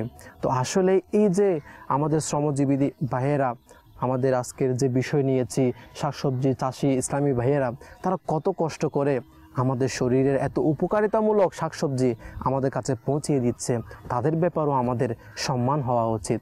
আসলে মিরাজ ভাই, আমি আপনার কাছে একটা বিষয় আমাদের মাদানী চ্যানেল দর্শকবৃন্দর কাছে তুলে ধরতে চাই। এই যে আমাদের চাষি ভাইয়েরা এত কষ্ট করে আমাদের কাছে এত উপকারিতামূলক শাকসবজি আমাদের কাছে পৌঁছে দিচ্ছে, তাদের ব্যাপারে আমাদের সম্মানটা কীরকম হওয়া উচিত? কাউসার ভাই, তাদের ব্যাপারে সম্মান আসলে আল্লাহর দরবারে প্রত্যেক ব্যক্তি সম্মানিত। আমরা যখন মসজিদে যাই আমরা দেখতে পাই মসজিদে রাজা, বাচ্চা, উজির, গোলাম সকলে কিন্তু একই কাতারে আমরা দাঁড়িয়ে নামাজ আদায় করি। আল্লাহ তাআলার দরবারে আমরা যখন সকলের দণ্ডায়মান হয়ে থাকি তখন ভেদাভেদ ভুলে গিয়ে সকলে একসাথে আমরা দাঁড়িয়ে নামাজ কাতারবন্দি হয়ে আদায় করি। এর ফলে আমাদের কি শিক্ষা অর্জন হচ্ছে? ওখান থেকে আমরা কি শিক্ষা নিচ্ছি? মূলত এখানেই আমরা ভেদাভেদ ভুলে যাওয়ার একটি শিক্ষা নিচ্ছি। আর মূলত চাষাবাদের কথা, যে তাদেরকে ছোট করে দেখা, যেখানে জাকারিয়া আলা নবীনা আলাইহিস সালাম নিজের জীবন যাপন করার জন্য দেওয়াল তুলাকে তিনি কি করেছেন, ব্যবস্থাপত্র হিসেবে তৈরি করে নিয়েছিলেন। অর্থাৎ রাজমিস্ত্রির কাজ যেভাবে করে আর কি, দেওয়াল তুলে। তো জাকারিয়া আলা নবীনা আলাইহিস সালাম দেওয়াল তোলার কাজ করতেন, এর বিনিময়ে রুটি নিতেন। রুটি নিয়ে তিনি কি করতেন, চলে যেতেন। তো একসময় তিনি রুটি খাচ্ছিল, এমন সময় কিছু উপস্থিত লোক মনে করেছেন তিনাদেরকেও রুটি খাওয়ার দাওয়াত দিবে, কিন্তু জাকারিয়া আলা নবীনা আলাইহিস সালাম এই কাজটি করেন নেই, তাদেরকে দাওয়াত দেন নেই। তারা অবাক হলেন। তো তিনি বলতে লাগলো যে নিজে কর্ম করে, নিজে কষ্ট করে, নিজের হাতে কষ্ট করে উপার্জন করে খাওয়ার মজাই আলাদা। এভাবে তোমরা কি করো, উপার্জন করে নিজের খাবার নিজে জোগাড় করে নাও। তাহলে এখান থেকে আমরা শিক্ষা নিই যে জাকারিয়া আলা নবীনা আলাইহিস সালাম একজন নবী ছিলেন। তিনি আলা নবীনা আলাইহিস সালাম যদি দেওয়াল তোলার কাজ করতে পারতেন, মানে একজন নবী হয়ে তিনি আল্লাহ তাআলার মাহবুব, আল্লাহ তাআলার নবী হয়ে তিনি এই ধরনের কাজ করতে পারলে, এদের থেকে তো মর্যাদাবান আমরা বেশি না। আদম আলা নবীনা আলাইহিস সালাম প্রথমে কাপড় তৈরি করার কাজ করতেন। তো তিনি আম্বিয়া কেরাম আলাইহিস সালামদের প্রথম যিনি নবী। তো আদম আলা নবীনা আলাইহিস সালাম কিন্তু কাপড় তৈরি করার কাজ ছেড়ে দিয়ে পরবর্তীতে চাষাবাদের কাজে কিন্তু হাত লাগিয়েছেন। তো এক্ষেত্রে আমরা দেখি আদম আলা নবীনা আলাইহিস সালামের তাজকিরা কোরআনুল কারীমে হয়েছে। আর সর্বপ্রথম নবী হিসেবে সবাই চিনেন, আদম আলা নবীনা আলাইহিস সালাম থেকে বংশজাত শুরু হয়েছে। তো নবী কারীম আলাইহিস সালাম যদি এরকম কাজ করে, তাহলে এটাকে ছোট করে দেখা আসলেই নিতান্ত বোকামি আর বোকা লোকদের কাজ। তারা যদি এই কাজ ছেড়ে দেয়, আমরা না খেয়ে পচতে হবে, না খেয়ে থাকতে হবে। এবং যেই খাবারগুলো, তারা যে চাষগুলো করছে, এগুলো আমাদের শরীরের জন্য এক কথা, যদি এগুলো আমরা ছেড়ে দিই আমাদের মৃত্যুর মুখে পতিত হব, আমাদের বিভিন্ন পুষ্টিহীনতায় ভুগবো। যে আপনি একটু আগে ভিটামিন সম্পর্কে বলতেছিলেন, এই ভিটামিনের উপকারিতা কেন বোঝালেন? এই ভিটামিন আসতেছে কোন জায়গা থেকে, কারা উৎপাদন করে দিচ্ছে, কারা এর পিছনে এত কষ্ট করছে? আল্লাহ তাআলা তো সকল সৃষ্টির মালিক। আল্লাহ তাআলা উর্বর জমি দিয়েছেন, যেমন এলেট মাটি, বেলে মাটি, দোআঁশ মাটি। তো আলহামদুলিল্লাহ আজ্জা ওয়া জাল, এই মাটির মধ্যে আল্লাহ তাআলা অনেক ধরনের গুণাগুণ দিয়ে দিয়েছেন। এগুলা কিন্তু যারা সায়েন্স নিয়ে গবেষণা করে, যারা বিজ্ঞান নিয়ে গবেষণা করে, তারা এসব মাটির ব্যাপারে ভালো আঁচ করতে পারে। এছাড়া দেখুন, যারা ক্ষেত খামারে কাজ করে, তারাও কিন্তু মাটি দেখে বলে দিতে পারে কোন মাটি কত উর্বর, কোন মাটিতে কেমন চাষ উপযোগী। যেমন এলেট মাটি, বেলে মাটি, দোআঁশ মাটির মধ্যে আলহামদুলিল্লাহ বাংলাদেশে দোআঁশ মাটির পরিপূর্ণতা বেশি। তো এই কারণে এখানে ধান, ক্ষেত, চাষ এগুলা বেশি হয়ে থাকে।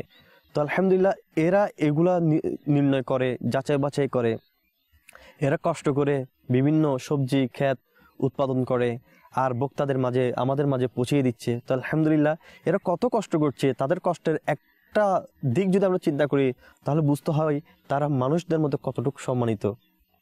তারা যদি এই কাজ না করতো বা এই কাজ সেরে দিত, তাহলে আমরা না খেয়ে থাকতাম। কারণ আমরা কৃত্রিমভাবে যদি আমরা খেতে যাই, তাহলে আমরা খাবার তো হয়ে যাবে, পেট তো ভরে যাবে, কিন্তু এর থেকে যে পুষ্টি, যে ভিটামিন আমাদের পাওয়া উচিত ছিল, সেটা আমাদের থেকে থাকবে না, আমাদের শরীর সেই ভিটামিন পাবে না। তো তখন আমরা বিভিন্ন ধরনের রোগে আক্রান্ত হব। তো তাদেরকে আসলে বুঝতে হবে মূল কোথা থেকে, আর মূল যারা উৎপাদন করছে তাদেরকে কতটুকু সম্মান করা দরকার। আচ্ছা মিরাজ ভাই, এখানে আরেকটা জিনিস দেখা যায়, সেটা হচ্ছে যারা এই ধরনের চাষ করে থাকে অথবা যারা বিভিন্ন পরিশ্রম করে থাকে, যেমন আজকে উদাহরণস্বরূপ যখন আমরা আজকের অনুষ্ঠান এই চাষি ইসলামী ভাইদেরকে নিয়েছি, তাদের ব্যাপারে বলি, হয়তোবা দেখা যায় অনেকে তাদের সারাদিনের ইনকাম একটু কম হয়ে থাকে, অথবা উদাহরণস্বরূপ বললাম আর কি, যে তাদের ইনকাম মনে করেন আজকে 200 টাকা হলো অথবা 300 টাকা হলো। তো দেখা যায় পরিবারের লোকেরা যখন এই 200 টাকা 300 টাকা সারাদিন এত কষ্ট করে প্রখর রোদের মধ্যে চাষ করে যখন ঘরের মধ্যে গেল, তখন হয়তোবা ঘরের বিভিন্ন যারা স্ত্রী রয়েছে অথবা ছেলে মেয়ে রয়েছে, হয়তো সবার ক্ষেত্রে না, আমি কিছু কিছু লোকের ক্ষেত্রে বলছি, দেখা যায় যে তারা তাদের পরিবারের কর্তা, যিনি পরিশ্রম করে ঘরের মধ্যে টাকা ইনকাম করে আনছেন, তার শুকরিয়া আদায় করে না। মানে তার যে 200 টাকা এখন সে ঘরের মধ্যে আনলো, বলে এগুলো কি টাকা নিয়ে আসলেন আপনি, এত টাকা দিয়ে কি ঘর চলবে? কিন্তু ওই ব্যক্তি সে চেষ্টা করেছে, তার সাধ্যমতো চেষ্টা করেছিল যে সে যতটুকু পারে পারিশ্রমিক নেওয়ার জন্য, কিন্তু সে এখন কম টাকা নিয়ে এখন ঘরে এসে গিয়েছে। এখন দেখা যায় যে ঘরের লোকেরা তাকে বিভিন্নভাবে হেয় প্রতিপন্ন করে, তাকে তো বরঞ্চ সে এত কষ্ট করে এসেছে সেই জায়গার মধ্যে তাকে কি মুবারকবাদ দেওয়া উচিত, কিন্তু তা না করে বরঞ্চ তাকে আরও কি তার নারাজিমূলক কথাবার্তা বলে। হ্যাঁ, আসলে আমাদের বোঝা উচিত আমরা কোথায় আছি। একজন ব্যক্তি সকাল থেকে সন্ধ্যা পর্যন্ত কষ্ট করে নিজের কথা চিন্তা না করে, তার তো ইচ্ছা হতো যে একটু আমি রেস্ট নিই, আমি একটু বিশ্রাম নিই, আমার তো ইচ্ছা করে আমি একটু ঘুরি, কিন্তু তা না করে পরিবারের কথা চিন্তা করে সে সকাল থেকে সেভাবে খেটে খুঁটে আবার বাজারে গিয়ে সেই পণ্যটা বিক্রি করে একমাত্র তার স্ত্রীর দিকে, তার সন্তানের দিকে তাকিয়ে তার খুশিগুলোকে বিসর্জন দিয়ে সে পরিবারের জন্য উপার্জন করছে। আর সেই পরিবার যদি গিয়ে হায় হতাশ, অসন্তুষ্ট বোধ করে, তাহলে একজন ব্যক্তির আর কি আশা হয়? মানে অন্তরের মধ্যে তখন কেমন লাগে যে সে সারাদিন পরিশ্রম করে যাচ্ছে, ঘরের মধ্যে গিয়ে এখন পরিবারের লোকের থেকে সে একটা ভালো কথা আশা রাখে যে আমি গরম পরিবারের কাছে যাব, তারা আমাকে খুশি মতো একটা আমার সাথে কথাবার্তা বলবে, আলাপ আলোচনা করবে, কিন্তু গিয়ে যখন দেখা যায় তার বিপরীত, তখন তার মনের মধ্যে কি অবস্থা হয়? ক্ষেত্রে আমাদেরকে আসলে আল্লাহ তাআলা শুকরিয়া করার ব্যাপারে অবশ্যই জানতে হবে। আল্লাহ তাআলা শুকরিয়া যার নেই, তাকে পুরো পাহাড় সম পরিমাণ ধন সম্পদ এনে দিল, সে শুকরিয়া করতে পারবে না। তো আমাদেরকে এই দিকে লক্ষ্য রাখা দরকার যে আল্লাহ তাআলা আমাদেরকে যে অবস্থায় রেখেছে, আমরা অনেক সুখে আছি, অনেক স্বাচ্ছন্দ্যে আছি। অনেকে আছে যে খেতেও পারছে না, আমরা তো খেতেও হলে পারছি, তো তাদেরকে চিন্তা করতে হবে। আবার অনেক ব্যক্তি যারা বিক্রেতা রয়েছে তাদের মধ্যে অনেকে এমন রয়েছে তারা আপ্রাণ চেষ্টা করে তার মালটা বিক্রি হোক, একটু সামান্য ভালো দামে বিক্রি হোক, পরিবার পরিজন চালাতেও তো অনেক অর্থের প্রয়োজন হয়, পড়ালেখার খরচ যোগাতে, তার আসবাবপত্র কাপড় চোপড়ের ব্যাপারে অনেক খরচ হয়। তো আমাদের বিক্রেতার সাথে ক্রেতারও একটু এখানে হওয়া দরকার, একটু সচেতন হওয়া দরকার যে একজন বিক্রেতা, যেমন আমরা দেখতে পাই রাস্তায় যখন যাই, একজন বৃদ্ধ ব্যক্তি একটি টুরি নিয়ে, কিছু কলা নিয়ে, কিছু পেয়ারা নিয়ে বা কিছু কাঁচামরিচ, ধনিয়া পাতা এগুলো নিয়ে বসে আছে। তো সামান্য টুরিতে কত টাকাই বা লাভ করতে পারবে সে। তো আমরা এমন ব্যক্তি পেলে, মাদানী চ্যানেলের দর্শকবৃন্দ আপনাদেরকেও বলবো, এমন ব্যক্তি পেলে অবশ্যই আমরা তাদের কাছে দামাদামি না করে তাদের যে বিক্রির কথাটাই বলা হয় আমরা সেটা দিয়ে খরিদ করা আসলে সামান্য টাকা চলে যায়। আমরা কিন্তু দেখুন বড় বড় হাই রেস্টুরেন্টে গেলে কিন্তু আমরা ওয়েটারকে 100 টাকা 20 টাকা যার সামর্থ্য অনুযায়ী কিন্তু বকশিশ দিতে আমরা কিন্তু দ্বিধাবোধ করি না। কিন্তু আবার সেই সেম মানুষ যদি বাজারে যায় বিভিন্ন কিছু ক্রয় করতে 10 টাকার জন্য, তাকে 1 টাকার জন্য দর কষাকষি শুরু করে দিই। হ্যাঁ, দর কষাকষি করা ভালো, দর কষাকষি করা সুন্নত। সুবহানাল্লাহ। আমরা দর কষাকষি এই জন্য করি যেন সুন্নত আদায় হয়ে যায়। তার মানে বোঝাচ্ছে মাদানী চ্যানেল দর্শকবৃন্দ, দর কষাকষি অবশ্যই করব, কিন্তু চেষ্টা করব। দেখুন একটি ব্যক্তিকে আপনি দর কষাকষি করে 12 টাকার জিনিস 10 টাকা বললেন, সে আপনাকে দিয়ে দিল, আপনি যদি আরো 2 টাকা এমনি বাড়তি দিয়ে দেন সে অবশ্যই খুশি হলো। আর আল্লাহ তাআলার দরবারে ফরজ ইবাদতের পরে মানুষের অন্তর খুশি করাটা আল্লাহ তাআলার দরবারে বেশি গ্রহণযোগ্য। সুবহানাল্লাহ। আমাদেরকে সেদিকেও লক্ষ্য রাখতে হবে। আসলে আমরা চিন্তা করি একদিন আমাদেরকে মরতে হবে, আর আমরা দুনিয়াতে তো যে কোনোভাবে কাটিয়ে চলে যাব, পরকালে প্রত্যেকটা হিসাব আমাদেরকে দিতে হবে। আর এসব ছোটখাটো বিষয় যদি আমি নাজাত পেয়ে যেতে পারি তাহলে আমার তো মানে এক কথায় মুমিন সে সব সময় চায় এমন কোনো ভালো কাজ আমি করে যাই যে ভালো কাজের উসিলা আল্লাহ তাআলা আমাকে মাফ করে দিবে। তো এদিকে লক্ষ্য রাখতে হবে, খেয়াল রাখতে হবে। আরেকটা জিনিস দেখুন, অনেকে রয়েছে বিক্রেতাদের মধ্যে সরল সহজ, আবার যেমন একটি ওকে আমি বলি, হযরতে আব্দুল আজিজ মুহাদ্দিস দেলহবি রহমতুল্লাহ তাআলা আলাইহিকে তিনার একজন ভক্ত অভিযোগ করতে লাগলো যে দিল্লিতে ব্যবসা বাণিজ্য অনেক দুর্বল হয়ে পড়েছে। তো তখন হযরত আব্দুল আজিজ মুহাদ্দিস দেলহবি রহমতুল্লাহ তাআলা আলাইহি বলতে লাগলো যে এখন আল্লাহর ওলিরা ফলমূল বিক্রেতার কাজ করছে, যার কারণে এরকম দুর্বল অবস্থা দেখা দিচ্ছে। তো মুরিদ এটি যাচাই করার জন্য বাজারে গেল, গিয়ে দেখতে লাগলো একজন আল্লাহর ওলি তিনি তরমুজ বিক্রি করতে লাগলো। আবার তরমুজ খাওয়া কিন্তু রাসূলুল্লাহ পাক সাল্লাল্লাহু তাআলা আলাইহি ওয়াসাল্লামের সুন্নত মুবারাক রয়েছে। তো ওই আল্লাহর ওলিটা তরমুজ বিক্রি করতে লাগলো। কেমন মুখলিস আল্লাহর ওলি দেখুন, ওই ব্যক্তি যিনি পলক করতে এসেছিলেন তিনি কি করেছেন যে আজকে ব্যবসা বাণিজ্য এত দুর্বল কেন, দুর্লভ হচ্ছে কেন, সেটা পলক করার জন্য দেখতে লাগলো যে তরমুজের দোকানে গিয়ে আল্লাহর ওলির কাছে তরমুজ নিয়ে তিনি কেটে ভালো না বলে ফেলে দিল, আরেকটা নিল ভালো না বলে ফেলে দিল, এভাবে ওই আল্লাহর ওলির কয়েকটা তরমুজ নষ্ট করে দিল। কিন্তু এর ব্যাপারে ওই আল্লাহর ওলিটা একটু দ্বিধাদ্বন্দ্ব করলো না বা একটুও মন খারাপ করলো না, আর তাকে এর জন্য কোনো ঝাড়িও দিল না। তো এভাবে তার ক্ষতি হয়ে যাওয়ার পরও সে নিশ্চুপ রইল। এটা আল্লাহর ওলির একটা শান, আলহামদুলিল্লাহ। তো কিছুদিন পরেই হযরত আব্দুল আজিজ দেলহবি রহমতুল্লাহ তাআলা আলাইহিকে বলতে লাগলো যে ব্যবসার পরিস্থিতি পরিবর্তন হয়েছে। বলছে কেন? বলছো ওই জায়গায় কে আছে এখন, মানে তরমুজ বিক্রেতার জায়গায় এখন কে আছে? তো সেটা পলক করার জন্য আবার গেল, দেখলো একজন পানি বিক্রেতা। তো পানি বিক্রেতার কাছে গেল, গিয়ে 1 গ্লাস পানি নিল। পানির দাম ছিল চান্দানি বলতে টাকার থেকে অনেক কম অর্থে 1 গ্লাস পানি পাওয়া যেত, আর সেটাকে চান্দানি বলা হতো। তো 1 চান্দানি দিয়ে 1 গ্লাস পানি নিয়ে কোনো বাহানা করে পানিটা ফেলে দিল। ফেলে দেওয়ার পর তিনি আবার বলতে লাগলো আমাকে আর 1 গ্লাস পানি দেন। তো ওই আল্লাহর ওলিটা বলতে লাগলো আপনার কাছে কি আর চান্দানি আছে? বললো না, আমার কাছে আর চান্দানি নাই। তখন ওই আল্লাহর ওলিটা ওই ব্যক্তিকে একটা জোরে থাপ্পড় লাগালো, থাপ্পড় দিয়ে বলতে লাগলো যে আমাকে তরমুজ বিক্রেতা পেয়েছো। মাদানী চ্যানেলের দর্শকবৃন্দ, আপনারা এখান থেকেও মাদানী ফুল নিতে পারেন যে এক আল্লাহর ওলি আর এক আল্লাহর ওলির খবর রাখে। কারণ তিনি কিভাবে জানলো যে উনি তরমুজ বিক্রেতা পেয়েছো? এই ব্যক্তি কিভাবে, এই ব্যক্তি যে তরমুজকে নষ্ট করে দিয়েছিল এটা কিভাবে জানা হয়ে গেল? তো এটা আল্লাহর ওলিদের শান। একজন এগুলো হচ্ছে তিনাদের মানুষকে শিক্ষা দেওয়ার একটা মাধ্যম যে তিনি বলছেন তুমি কি আমাকে আল্লাহর তরমুজ আল্লাহর পেয়েছো, অর্থাৎ তিনি বলতে চাচ্ছে একজন আল্লাহর ওয়ালি নিশ্চুপ ছিল বিদায় তুমি সবার এভাবে যদি ধ্বংস করো তাহলে তো ব্যবসায় এমনিই কি হবে, ব্যবসা দুর্বল হয়ে যাবে, মানুষের অর্থনৈতিক অবস্থা দুর্বল হয়ে যাবে। তো সে এটাই শিক্ষণীয় আমাদেরকে জ্ঞান দিয়েছেন যে আল্লাহর ওয়ালিরা দেখুন প্রত্যেকটা ব্যবসাকে ছোট মনে করে নেই, আল্লাহর ওয়ালিরাও এসব কাজ করেছেন। আর আল্লাহর ওয়ালিদের এখানে আলহামদুলিল্লাহ এই শানটাও আমরা পেয়েছি যে এক আল্লাহর ওয়ালি আর এক আল্লাহর ওয়ালির খবর রাখে। তো আমাদের ক্রেতাদেরও মানে এক্ষেত্রে বোঝা দরকার যে আমাদের ক্রেতাদেরও ক্রয় করার সময় এই যে বিক্রেতাদের ক্ষেত্রে একটু নজর দেওয়া উচিত, সতর্কতা রাখা উচিত যে আমি তার কোনো কিছু দেখে তা নষ্ট করছি কিনা। মানে একটা ফল নিতে গেলাম আর একটা ফল দেখে সেটা আমি ভেঙে ফেললাম বা নষ্ট করলাম, তো সেটা আমি নিজেই নিচ্ছি না। তাহলে এমন হলে দেখা যাবে তার এমন করতে করতে অনেক ফল বরবাদ হয়ে যাবে, অনেক শাকসবজি বরবাদ হয়ে যাবে। তো আমাদের এদিকেও লক্ষ্য রাখা দরকার যে আমি একটা আমার এখন হঠাৎ মনে পড়লো যে নাম স্মরণ আসছে না, কিন্তু একজন বসরা হতে পারে, বসরাতে একজন আল্লাহর ওয়ালি আপেল কিনতে গেল। তো আপেল কিনতে গিয়ে তার ধারণা এটা হলো যে তার আপেলের ঝুড়ি থেকে যেগুলো কিনেছে সেখান থেকে একটা আপেল পড়ে গেল।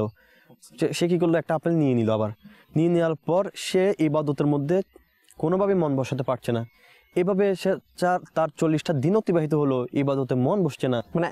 মানে আপেলটা কেনার আগে কিন্তু তার ইবাদতের মধ্যে একটা মন ছিল, ইবাদতের একটা ঝোঁক ছিল, আল্লাহ তাআলার ইবাদত করে একটা স্বাদ যে পেত, সে স্বাদটা তার থেকে বঞ্চিত হয়ে গেল, সে বুঝতে পারলো না।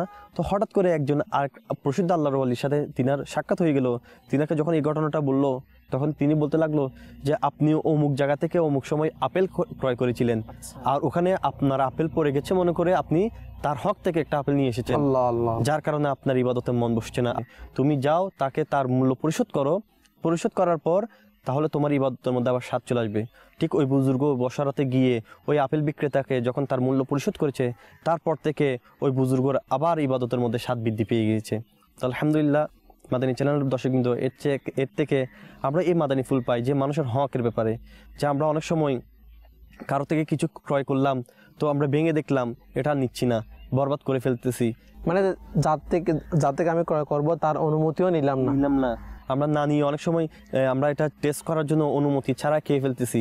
তো এর ব্যাপারে তো আমাদের, এবং আমরা যে আমাদের সামনে যে বিভিন্ন চাষি ইসলামী ভাইয়েরা রয়েছে তাদের চাষ করে থাকে, চাষ করার ক্ষেত্রেও একের জায়গা থেকে অন্য জায়গা, যেটা আমরা কিছুক্ষণ আগে আলোচনা করেছিলাম, এই ক্ষেত্রেও হকের ব্যাপার আপনার প্রত্যেক বিষয়ে হকের ব্যাপারে অবশ্যই আমাদেরকে, আপনার যে ঘটনাটা আমরা শ্রবণ করলাম এর থেকে এটাও বোঝা গেল যে কারো হক নষ্ট করে ফেললে হয়তো বা নিজে যে ইবাদত করে এই ইবাদতের মধ্যেও একটা কি স্বাদ নষ্ট হয়ে যায়। তো ইবাদতের জন্য আসলে আমরা একটা কিতাবে বারবার পড়ে আসছি, আমরা শুনছি যে ইবাদত কবুল হওয়ার প্রথম শর্ত হচ্ছে হালাল লোকমা পেটে যাওয়া।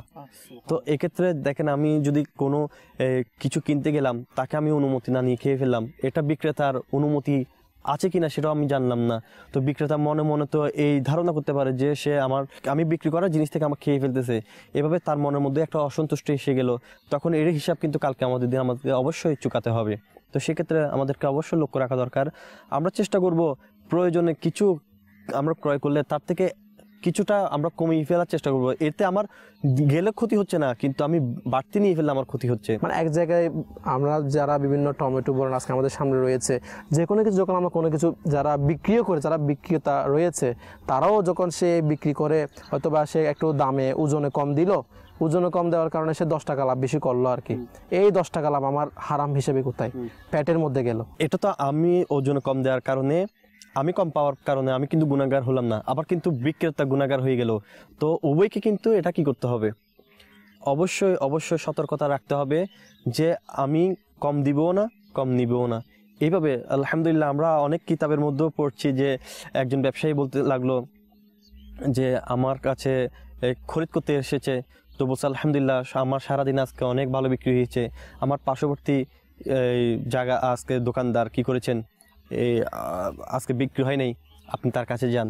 তো এইভাবে একজন বুজুর্গ আরেকজন বুজুর্গকে কিভাবে সম্মান করতে বিক্রির ক্ষেত্রে, কিন্তু এখন আমরা হিংসা করি, এর তো বিক্রি হচ্ছে ওর বিক্রি হচ্ছে না, এটার দিকে তোয়াক্কা করে না, আরও এই মিথ্যার চুগল করে গিবতের আশা নিয়ে যে এর মাল ঠিক নাই, এটা পচা, এখানে ফরমালিন দেওয়া, এই খাবার মানে পচে যখন গেছে। কোনো দোকানদারের কাছে কোনো ক্রেতা আসে তখন সে নিজের মালগুলা বেশি বিক্রি করার জন্য অপরের গুলা খারাপ বলে আর নিজের গুলা ভালো বলে। এই যে এক কথা আমার ব্যবসার মধ্যে মিথ্যা বলা, ব্যবসার মধ্যে ওজনও কম দেওয়া, যখন আমি হারামগুলো আমার ব্যবসার মধ্যে নিয়ে আসলাম তখন দেখা যায় কি আমার এই ব্যবসাটা আর হালাল রইল না। আর যখন হারাম আমার পেটের মধ্যে পড়লো, যেমন বিভিন্ন সায়েন্টিস্টের গবেষণা অনুযায়ী রয়েছে যে এরকম যে আপনার কোনো খাবার পেটের মধ্যে প্রায় 40 দিন পর্যন্ত থাকে। যখন কেউ একটা খাবার খায় ওই খাবার পেটের মধ্যে 40 দিন থাকে। আর আমি যখন হারাম লোকমার খাবার খেলাম আর ওই খাবার 40 দিন পর্যন্ত যদি আমি কোনো ইবাদত করি, ইবাদত কবুল হবে না। আমি কোনো ইবাদত করি, ইবাদত কবুল হবে না। তাহলে আজকে যারা আমাদের এই চাষি ভাইদের ক্ষেত্রে আমরা বিষয়টা নিয়েছি আজকে অনুষ্ঠানের মধ্যে, এবং যারা এগুলো বিক্রিও করে ওজনে কম দেওয়ার ক্ষেত্রে, ব্যবসার ক্ষেত্রে, মিথ্যা বলার ক্ষেত্রে আমাদের এগুলা অবশ্যই খেয়াল রাখা উচিত। একটি মাসলা এটা রয়েছে যে ব্যবসায়ীদের ব্যাপারে আর কি। আমরা তো আজকে ফলমূল বিক্রেতা, শাকসবজি বিক্রেতা নিয়ে যে অনুষ্ঠানটি করছেন এটাও একটা মাসলা জেনে রাখি। আমরা অনেক সময় কিছু বিক্রি করতে গেলে অনেক সময় কসম খেয়ে ফেলি, আল্লাহ তাআলার কসম খেয়ে ফেলি। তো আসলে কাসর ভাই কিতাবের মধ্যে পেয়েছি যে কসম কাটা, আল্লাহ হযরত বলছেন যে কসম কাটা যদি এটা হক হয়, সত্য কথা বলে, যেমন আমার 100 টাকার মাল আমি আল্লাহর কসম খেয়ে বলছি আমি 100 টাকায় কিনেছি, 110 টাকায় বিক্রি করছি, সে সত্য কথা বলেছে কসম খেয়েও। এভাবেও কসম করার নিষেধ করা হচ্ছে কিতাবের মধ্যে। কেননা কসম কাটলে এভাবে সত্য কথা বললো কিন্তু কসম কাটার ফলে ব্যবসার মধ্যে বরকত কমে যায়। আর মিথ্যা কথা হলে তো হারাম হয়ে যাচ্ছে, জাহান্নামে নিয়ে যাওয়ার মতো কাজ হয়ে যাচ্ছে। সত্য বলো কসম কাটবো না, যেহেতু সত্য বলে কসম কাটলো ব্যবসার মধ্যে বরকত কমে আসে। তো আমরা চাই সবারই বরকত হয়ে যাক, ব্যবসার মধ্যে আমাদের বরকত হোক, লাভবান হই। তাহলে এভাবে হওয়ার জন্য আমাদেরকে অবশ্যই কিছু রুলস আছে, ইসলামিক কিছু নিয়ম কানুন আছে, অবশ্যই এগুলো ফলো করতে হবে। এভাবে করে আমাদেরকে নিজের হালাল রুজি উপার্জনে নিজেকে নিয়োজিত রাখতে হবে।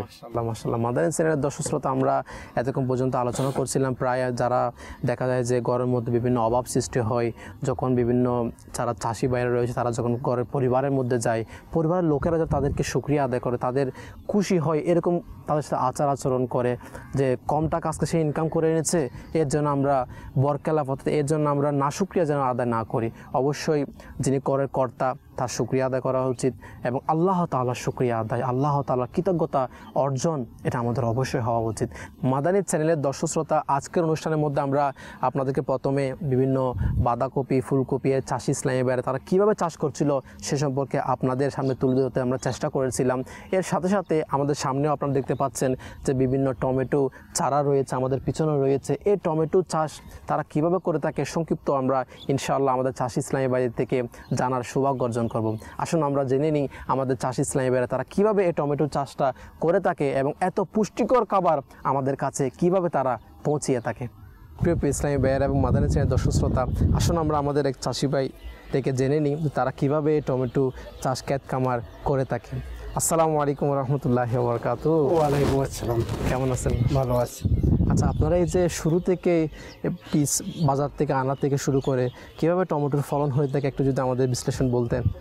আমরা ওই বিসি প্যাকেট কিনে আনি বাজারের থেকে, আনি ওই জায়গা রেডি করি, ওখানে বীজ উৎপাদন করি, করার পরে গাছ 15 দিনের ভিতর আসে। আসার পর আমরা ওই জমি চাষ করি, গর্ত খুঁড়ে ওখানে কদ্দুর কালো সার দিই, দেওয়ার পরে ওই চারাটা লাগাই দিই। লাগাই দেওয়ার পর 15 দিন পরে আমরা ওই কালো সার, লাল সার আছে, যাবতীয় সার মেডিসিন দিই, মাটি এরকম টানি দিই। পোকামাকড় থেকে পোকামাকড় পরে আসতেছে আপনার গাছ 15-20 দিন যাওয়ার পরে পোকার আক্রমণ দেখলে আবার ওই বিষ বাজার থেকে কিনে আনি, আবার মারা লাগে। এক একটা এক এক রকম সিস্টেম আছে, মনে করো পাতা খাইতেছে বা কতগুলো লেদা পোক আছে, কালো পোক আছে, গুনগুনি পোক আছে, এইরকম ইত্যাদি পোক আছে, এইগুলো ওষুধ আনি মারা লাগে। তারপরে কিছুদিন যাব তো 1-2 মাস যাওয়ার পরে গাছ যখন বড় হয়ে যায় তখন টমেটো ওই বাইগন পাকা শুরু হয়ে যায়, তখন আমরা এখান থেকে তুলি, বাজারে এখানে পাঠিয়ে এসে এখান থেকে এরা নিয়ে যায়। আচ্ছা, এই একটা ক্ষেত থেকে কতবার আপনারা ফলন পান? এটাতে আমরা মনে করি বেশি পাই না, এটা তো ওই সিজনে মানে 6 মাসের জন্য ক্ষেত। এটা টমেটো গাছ লাগানিয়ে চিরুনি শেষ পর্যন্ত 5 মাসের ভিতর শেষ হয়ে যায়, তাতে মোটামুটি আমাদের লাভবান আছে। আচ্ছা, মাশাআল্লাহ। এই যে টমেটোর ক্ষেত, টমেটোর চাষ করে আপনারা লাভবানের ক্ষেত্রে কতটুকু আপনার মতামত? লাভবান এটা যদি মার্কেটে যদি রেট ঠিক থাকে, বাইরেরটা চাপ না দেয়, তাহলে আমরা কিছু পয়সা পাই। আর যদি বাইরেরটা আসে তাহলে আমরা এখানে পয়সা পাই না। তো এই মনে করেন যে সমান সমান থাকে। তো এর মাধ্যমে কি আপনার পরিবারে বড় পোষণ হয়ে যায়? না হলে এর ভিতরে চালা লাগে, এখন তো আর কেউ কাছে যাওয়া যাবে না, বলা যাবে না, এইটার ভিতরে কম রয়েছে। এবারে না হলে সামনেবার হয়, এই সিস্টেম আর কি। আল্লাহ তাআলা শক্তি দিয়েছে, পরিশ্রম করে যাবেন। এই অবস্থা। মাশাআল্লাহ মাশাআল্লাহ, আল্লাহ তাআলা বরকত নসিব করুক। আসসালামু আলাইকুম ওয়া রাহমাতুল্লাহি ওয়া বারাকাতুহু। প্রিয় ইসলামী ভাইয়েরা এবং মাদানী চ্যানেলের দর্শক শ্রোতা, আমরা আমাদের চাষি ভাই থেকে শুনতেই পাচ্ছিলাম যে তারা কত কষ্ট করে আমাদের এই এত প্রয়োজনীয় শরীরের পুষ্টিকর জাতীয় খাবার যে টমেটো তারা কত কষ্ট করে চাষ করে থাকে। যেই টমেটো আমাদের শরীরের ক্যান্সার প্রতিরোধ করে, যে টমেটো আমাদের শরীরে হার্ট রোগ প্রতিরোধ করে, যে টমেটো আমাদের শরীরের ত্বকের, চোখের কত ধরনের ভিটামিন আমরা এই টমেটোর মাধ্যমে পেয়ে থাকি। তারা যে কত কষ্ট করে চাষগুলো করে থাকে, আমরা তাদের থেকে সেগুলো জানার আমাদের সৌভাগ্য হলো। তো মাদানী চ্যানেলের দর্শক শ্রোতা, এই জায়গার মধ্যে চাষ হওয়ার ফলে এগুলা বিভিন্ন মাধ্যমে বাজারের মধ্যে যায় এবং বাজারে আমরা সাধারণত বাজার থেকে গিয়ে আমরা ক্রয় করে থাকি। তো আলহামদুলিল্লাহ মাদানী চ্যানেল মজলিসের পক্ষ থেকে যখন আমরা যেই বাজারের মধ্যে গিয়ে বিভিন্ন শাকসবজি, ফলমূল ক্রয় করে থাকি, ওই বাজারের যারা বিক্রেতা রয়েছে তাদের থেকে কিছু আমরা মতামত, আমরা কিছু প্যাকেজ আকারে, মাদানী গুলদস্তা আকারে আমরা কালেক্ট করেছি। তো আসুন আমরা আপনাদের কাছে কিছু ব্যবসায়ী যারা বিভিন্ন ফলমূল বিক্রেতা, তাদের মতামত আপনাদের সামনে আমরা তুলে ধরছি। আসুন আমরা সেই মাদানী গুলদস্তা, সেই প্যাকেজটি দেখে নিই। হালাল রিজিক দাওয়ামায় ওহে আল্লাহ মহান, প্রিয় নবীর উসিলা দিলাম হে রহমান। আসসালামু আলাইকুম রহমতুল্লাহি ওয়া বারাকাতুহু। ওয়ালাইকুম সালাম ওয়া রাহমাতুল্লাহি ওয়া বারাকাতুহু। মাশাআল্লাহ, প্রিয় ইসলামী ভাই কেমন আছেন আপনি? আল্লাহর রহমতে আপনাদের দোয়ায় ভালো আছি। মাশাআল্লাহ, আপনি সবজি বিক্রি করছেন, মাশাআল্লাহ খুব সুন্দর দেখাচ্ছে আপনাকে। তো আপনি কি কি বিক্রি করেন? আমি আলু, টমেটো, ফুলকপি, বাঁধাকপি, শিম, মূলা, তিতা করলা, শসা, তারপরে শালকুম, ভেন্ডি, মিষ্টি কুমড়া, তারপরে পেঁপে, সিমের বিচি, গাজর। মাশাআল্লাহ মাশাআল্লাহ, এই ব্যবসার উপর কি আপনার জীবিকা নির্ভর করে? ইনশাআল্লাহ। আপনার পরিবারের এই ব্যবসা করে ভরণ পোষণ কতটুকু হয়? আল্লাহর রহমতে আমি, আমার মা বাপ নিয়ে, ছেলে মেয়ে নিয়ে আল্লাহর রহমতে অনেক ভালো চলতেছি। আপনার পরিবারে কে কে আছে? আমরা 4 ভাই 1 বোন, আর বাবা মা আছে, আর স্ত্রী আছে, একটা মেয়ে, একটা সন্তান আছে। আপনার পুরো পরিবারে মানে জীবিকা নির্বাহের জন্য আপনি একজন? যে আমি আছে, আবার আমার ছোট ভাইও আছে। মাশাআল্লাহ। আচ্ছা, অনেক সময় দেখা যায় যে বিভিন্ন হরতালের কারণে, বিভিন্ন বন্ধের কারণে দেখা যায়, এই সময় আপনার ব্যবসা বাণিজ্যটা কিভাবে করেন? এই সময় তো মনে করো একটু মানে মাল নিয়ে একটু সমস্যা হয়ে যায়, মাল আসতে পারে না, মাল আমরাও বিক্রি করতে পারি না, একটু দাম বেড়ে যায়।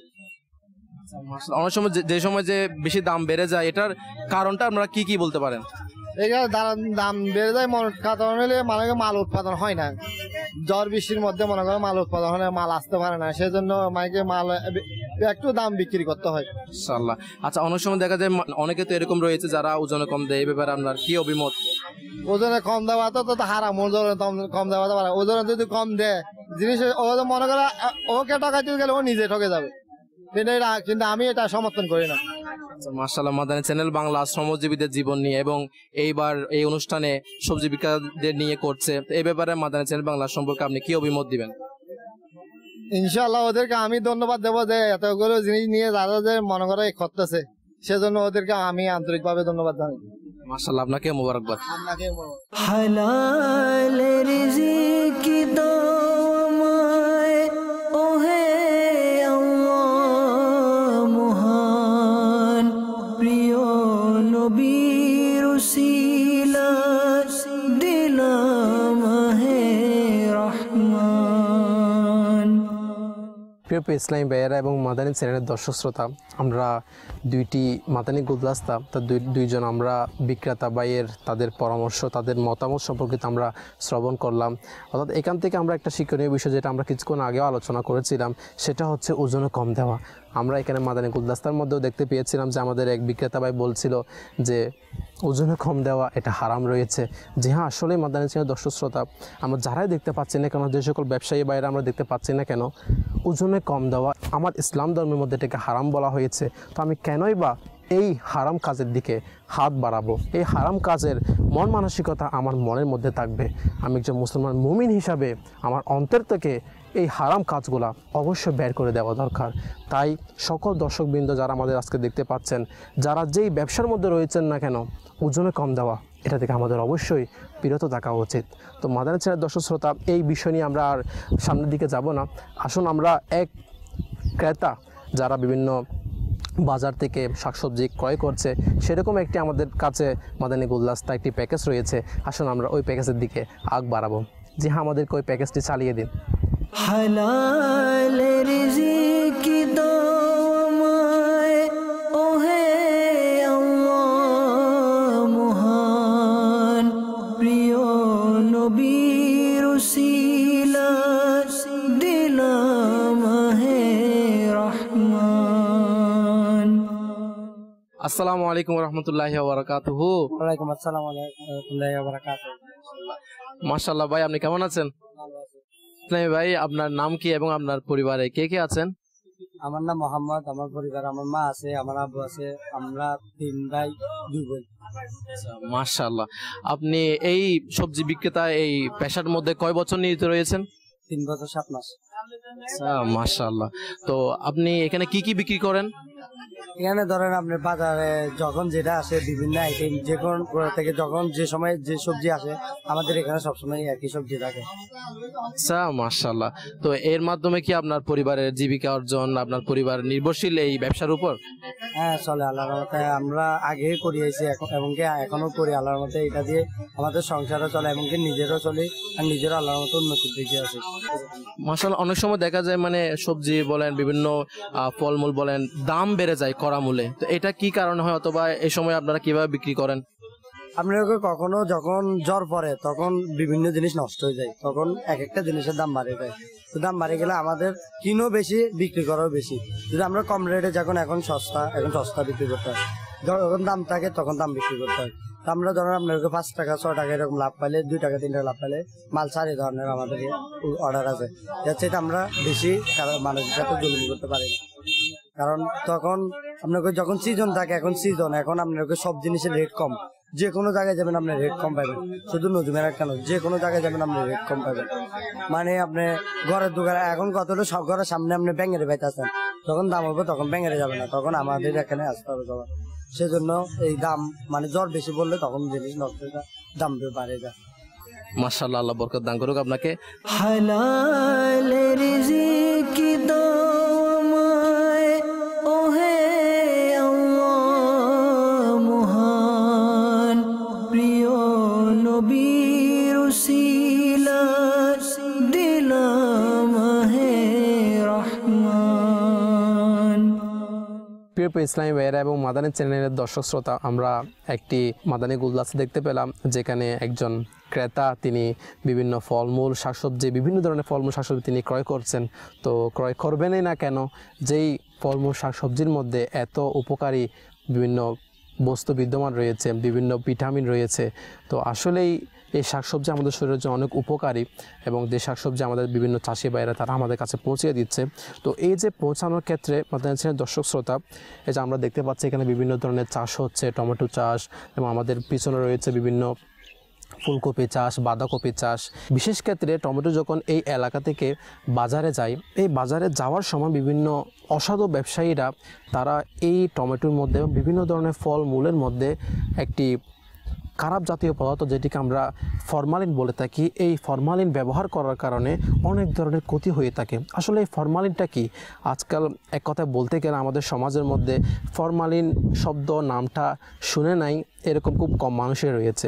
তো ফরমালিন কি সে সম্পর্কে বলা হচ্ছে যে এটা হচ্ছে একটা ফরমালিন, যেটা হচ্ছে ফর্মালডিহাইড এর একটা পলিমার। আর এই ফর্মালডিহাইড দেখতে সাদা পাউডারের মতো। অর্থাৎ আমি কিছু বিভিন্ন সায়েন্টিস্ট তাদের বিশ্লেষণ অনুযায়ী ফর্মাল এটা কি এটা আপনাদের সামনে তুলে ধরার আমি চেষ্টা করছি। এই ফর্মালডিহাইড এটি দেখতে সাদা পাউডারের মতো, এবং বলা হচ্ছে ফর্মালডিহাইড এটি 37 থেকে 40% জলীয় দ্রবণই হলো ফরমালিন। ফরমালিনে ফর্মালডিহাইড ছাড়াও 10 থেকে 50% মিথানল মিশ্রিত থাকে। আর ফরমালিন অ্যান্টিব্যাকটেরিয়াল বা সংক্রামক ব্যাধিনাশক হিসাবে সাধারণত ব্যবহৃত হয়ে থাকে। সাধারণভাবে এই ফরমালিনের যেটা আপনার গ্রহণযোগ্য ব্যবহার সেটা হচ্ছে এই ফরমালিন দ্বারা বিভিন্ন টেক্সটাইল, তারপর প্লাস্টিক, পেপার, রং, কনস্ট্রাকশন ও মৃতদেহ সংরক্ষণের কাজে এই ফরমালিনটা সাধারণভাবে ব্যবহৃত হয়ে থাকে। কিন্তু আজকাল কিছু অসাধু ব্যবসায়ীরা এই ফরমালিনকে তারা বিভিন্ন খারাপভাবে, অর্থাৎ দেখা যায় যে বিভিন্ন খাবারের বস্তুর মধ্যে, বিভিন্ন ধরনের আমাদের যা খাবার আমরা গ্রহণ করে থাকি সে সকল খাবারের মধ্যে এই ফরমালিন তারা ব্যবহার করে থাকে। কিন্তু যে ফরমালিন তৈরি করা হয়েছে বিভিন্ন মৃত জিনিসকে সংরক্ষণ করার জন্য, যেমন আজকাল দেখা যায় বিভিন্ন মৃত বস্তুকে সংরক্ষণ করার জন্য কনস্ট্রাকশন সাইটের মধ্যে, অর্থাৎ এক কথা দেখা যায় যে যেটাকে আমরা বলি সাধারণ ভাষায় এটাকে তরতাজা রাখার জন্য। তো আসলে মাদানী চ্যানেলের দর্শক শ্রোতা, এই ফরমালিন এর অপব্যবহার ও এর প্রভাব সম্পর্কিত আসলে আমরা কিছু বিভিন্ন সায়েন্টিস্টের বিশ্লেষণ সম্পর্কিত জেনে নিই। ফরমালিন এটা সহজ এবং দামে খুব কম পাওয়া যায়। তো আসলে তাই কিছু অসৎ আড়তদার ও ব্যবসায়ীরা সরাসরি ফরমালিন এবং ফরমালিন মিশ্রিত বরফ দিয়ে বিভিন্ন মাছ সংরক্ষণ, বিভিন্ন ফলমূল সংরক্ষণ করে এগুলাকে বিক্রি করছে। বাজারে যেসব বিদেশি ও দেশি ফলমূল পাওয়া যায় প্রায় বেশিরভাগ ফলমূলের মধ্যেই ফরমালিন এটা থেকেই থাকে এবং বলা হচ্ছে এই ফরমালিন মিশ্রিত পানি ফলের উপর ছিটিয়ে দেওয়ার কিছুক্ষণ পর শুকিয়ে যায়, যার ফলে বোঝাও যায় না যে এই ফলের মধ্যে ফরমালিন আছে কি নাই। এছাড়াও মাছ, দুধ, দুগ্ধজাতীয় খাবার সব কিছুতেই বেশিরভাগই ফরমালিন ব্যবহার করা হয়ে থাকে আজকাল। যে সকল অসাধু ব্যবসায়ীরা তারা এই বিভিন্ন ধরনের ফল ফ্রুটের মধ্যে, খাবারের মধ্যে ফরমালিন মিশ্রিত করে থাকে, আর সেই খাবার যখন আমরা সাধারণ মানুষরা খাই তখন এর দ্বারা আমাদের কী ক্ষতি হয়ে থাকে আসুন আমরা তাও জেনে নিই। ফর্মালডিহাইড চোখের রেটিনাকে, অর্থাৎ যে ফরমালিন আমরা পেয়ে থাকি, এই ফরমালিনের কারণে আমাদের চোখে যে রেটিনা রয়েছে এই রেটিনাকে আক্রান্ত করে রেটিনার কোষ ধ্বংস করে দেয়, ফলে মানুষ এমনকি অন্ধ হয়ে যেতে পারে। বলা হচ্ছে তাৎক্ষণিকভাবে ফরমালিন এবং অর্থাৎ হাইড্রোজেন পারঅক্সাইড, কার্বাইড সহ বিভিন্ন ধরনের ক্ষতিকর কেমিক্যাল ব্যবহার করার কারণে পেটের পীড়া, হাঁচি, কাশি, শ্বাসকষ্ট, বদহজম, ডায়রিয়া, এমনকি আলসার, আরও বলা হচ্ছে চর্মরোগ সহ বিভিন্ন ধরনের এই ফরমালিনের কারণে রোগ আমাদের মধ্যে হয়ে থাকে যারা এই ফরমালিনযুক্ত খাবার খেয়ে থাকে। বলা হচ্ছে ধীরে ধীরে এসব রাসায়নিক পদার্থ লিভার, কিডনি, হার্ট, ব্রেন সব কিছুকে এই ফরমালিন ধ্বংস করে দেয়। লিভার ও কিডনি অকেজ হয়ে যায়, এমনকি বলা হচ্ছে হার্টকে দুর্বল করে দেয়, স্মৃতিশক্তি কমে যায় এই ফরমালিনযুক্ত খাবার খাওয়ার কারণে। বলা হচ্ছে ফরমালিনযুক্ত খাদ্য গ্রহণ করার ফলে পাকস্থলী, ফুসফুস ও শ্বাসনালীতে ক্যান্সার পর্যন্ত হতে পারে। অস্থিমজ্জা আক্রান্ত হওয়ার ফলে রক্ত শূন্যতা সহ অন্যান্য রক্তের রোগ, এমনকি ব্লাড ক্যান্সারও এই ফরমালিনের কারণে হতে পারে। মানবদেহে ফরমালিন ফর্মালডিহাইড ফর্মিক অ্যাসিড রূপান্তরিত হয়ে রক্তের অ্যাসিডিটি বাড়িয়ে দেয় এবং আমাদের শ্বাসকষ্ট, এটা শ্বাস প্রশ্বাসের অস্বাভাবিকভাবে ওঠানামা বেড়ে যায়। বলা হচ্ছে ফরমালিন এটি এমন একটি খারাপ পদার্থ, এই ফরমালিন ও অন্যান্য কেমিক্যাল সামগ্রী সব বয়সী মানুষের জন্যই ঝুঁকিপূর্ণ, তবে সবচেয়ে বেশি ঝুঁকিপূর্ণ হচ্ছে শিশু ও বৃদ্ধদের ক্ষেত্রে। ফরমালিনযুক্ত দুধ, মাছ, ফলমূল এবং বিষাক্ত খাবার খেয়ে দিন দিন শিশুদের শারীরিক রোগ প্রতিরোধ ক্ষমতা হারিয়ে যাচ্ছে, এমনকি কিডনি, লিভার ও বিভিন্ন অঙ্গ প্রত্যঙ্গ নষ্ট, বিকলাঙ্গতা, এমনকি মরণব্যাধি ক্যান্সার সহ নানা জটিল রোগে আক্রান্ত হয়ে পড়ছে আজকের শিশু কিশোররা। শিশুদের বুদ্ধিমত্তা দিন দিন কমে যাচ্ছে, এমনকি গর্ভবতী মেয়েদের ক্ষেত্রেও মারাত্মক ঝুঁকি রয়েছে এই ফরমালিনের কারণে। সন্তান প্রসবের সময় জটিলতা, বাচ্চার জন্মগত দোষ ত্রুটি ইত্যাদি দেখা দিতে পারে, এমনকি প্রতিবন্ধী শিশুর জন্ম হতে পারে এই ফরমালিনের কারণে।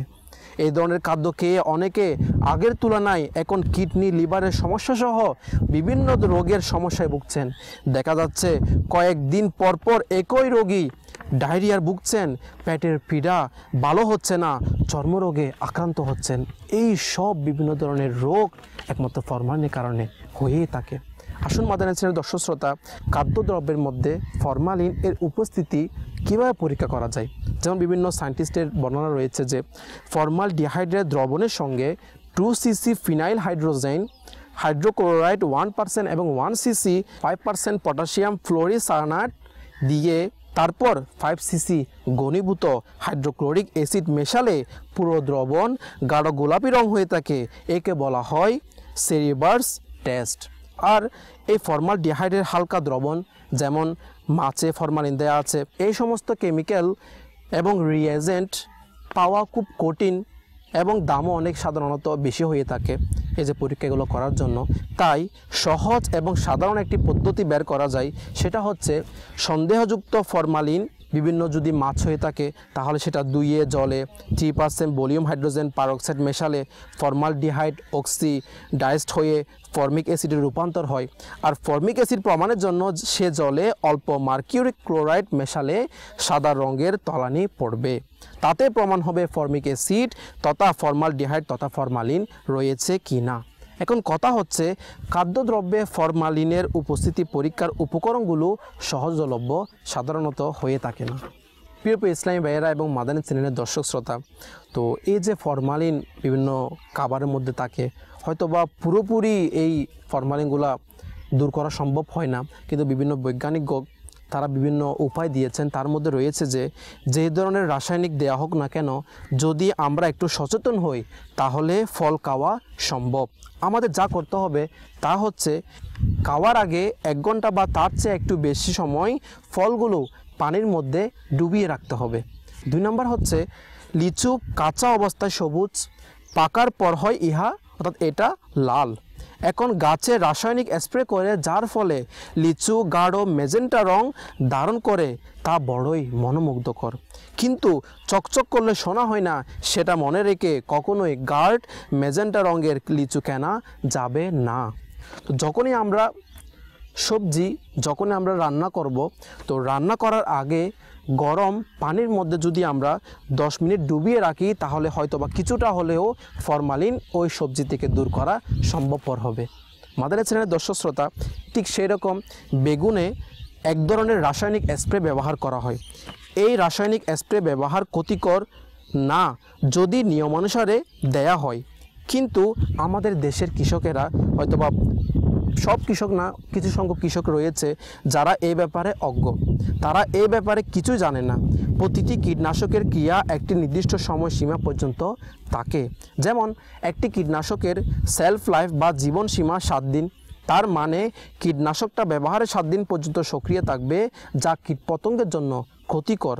তাই কৃষকদের উচিত কীটনাশক ব্যবহারের অন্তত 7 দিন পর ফলনগুলা তোলা, কিন্তু তারা তা না করে 2-1 দিনের মাঝে ফলন তুলে ফেলে, যার কারণে ওই কীটনাশকগুলা ওই ফলের মধ্যে থেকে যায়। তাই বাজারে সতেজ ও উজ্জ্বল বেগুন না কিনে কিছুটা অনুজ্জ্বল, পোকায় কিছুটা আক্রান্ত এমন বেগুন কেনাটাই হচ্ছে ভালো উত্তম পদ্ধতি। তো মাদানী চ্যানেলের দর্শক শ্রোতা, আসলে বিভিন্ন ক্ষেত্রে বিভিন্ন পদ্ধতি রয়েছে। আমরা চেষ্টা করলাম সাধারণ কয়েকটা পয়েন্ট এই ফরমালিনের ব্যাপারে আপনাদের সামনে তুলে ধরার জন্য। আসলে মাদানী চ্যানেলের দর্শক শ্রোতা, এই ফরমালিনের অনেক ক্ষতি রয়েছে এবং ফরমালিনের দ্বারা মানুষ মৃত্যু মুখে পতিত হচ্ছে। আসলে মিরাজ ভাই, আপনি একটু খেয়াল করবেন, এই যে ফরমালিনের কত মারাত্মক ক্ষতি, যেটা আজকাল বর্তমান সমাজকে, বর্তমান মানুষকে পুরোটাই ধ্বংসের দিকে নিয়ে যাচ্ছে, এই ব্যাপারে আপনি কি বলবেন?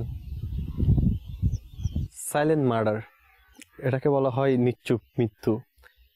আসলে আমরা একে অপরকে নিশ্চুপ মৃত্যুর দিকে ঢেলে দিচ্ছি, তাকে নিয়ে যাচ্ছি মৃত্যুর দিকে। এটি একটি আত্মহত্যার দিকে আমরা তাকে আহ্বান জানাচ্ছি।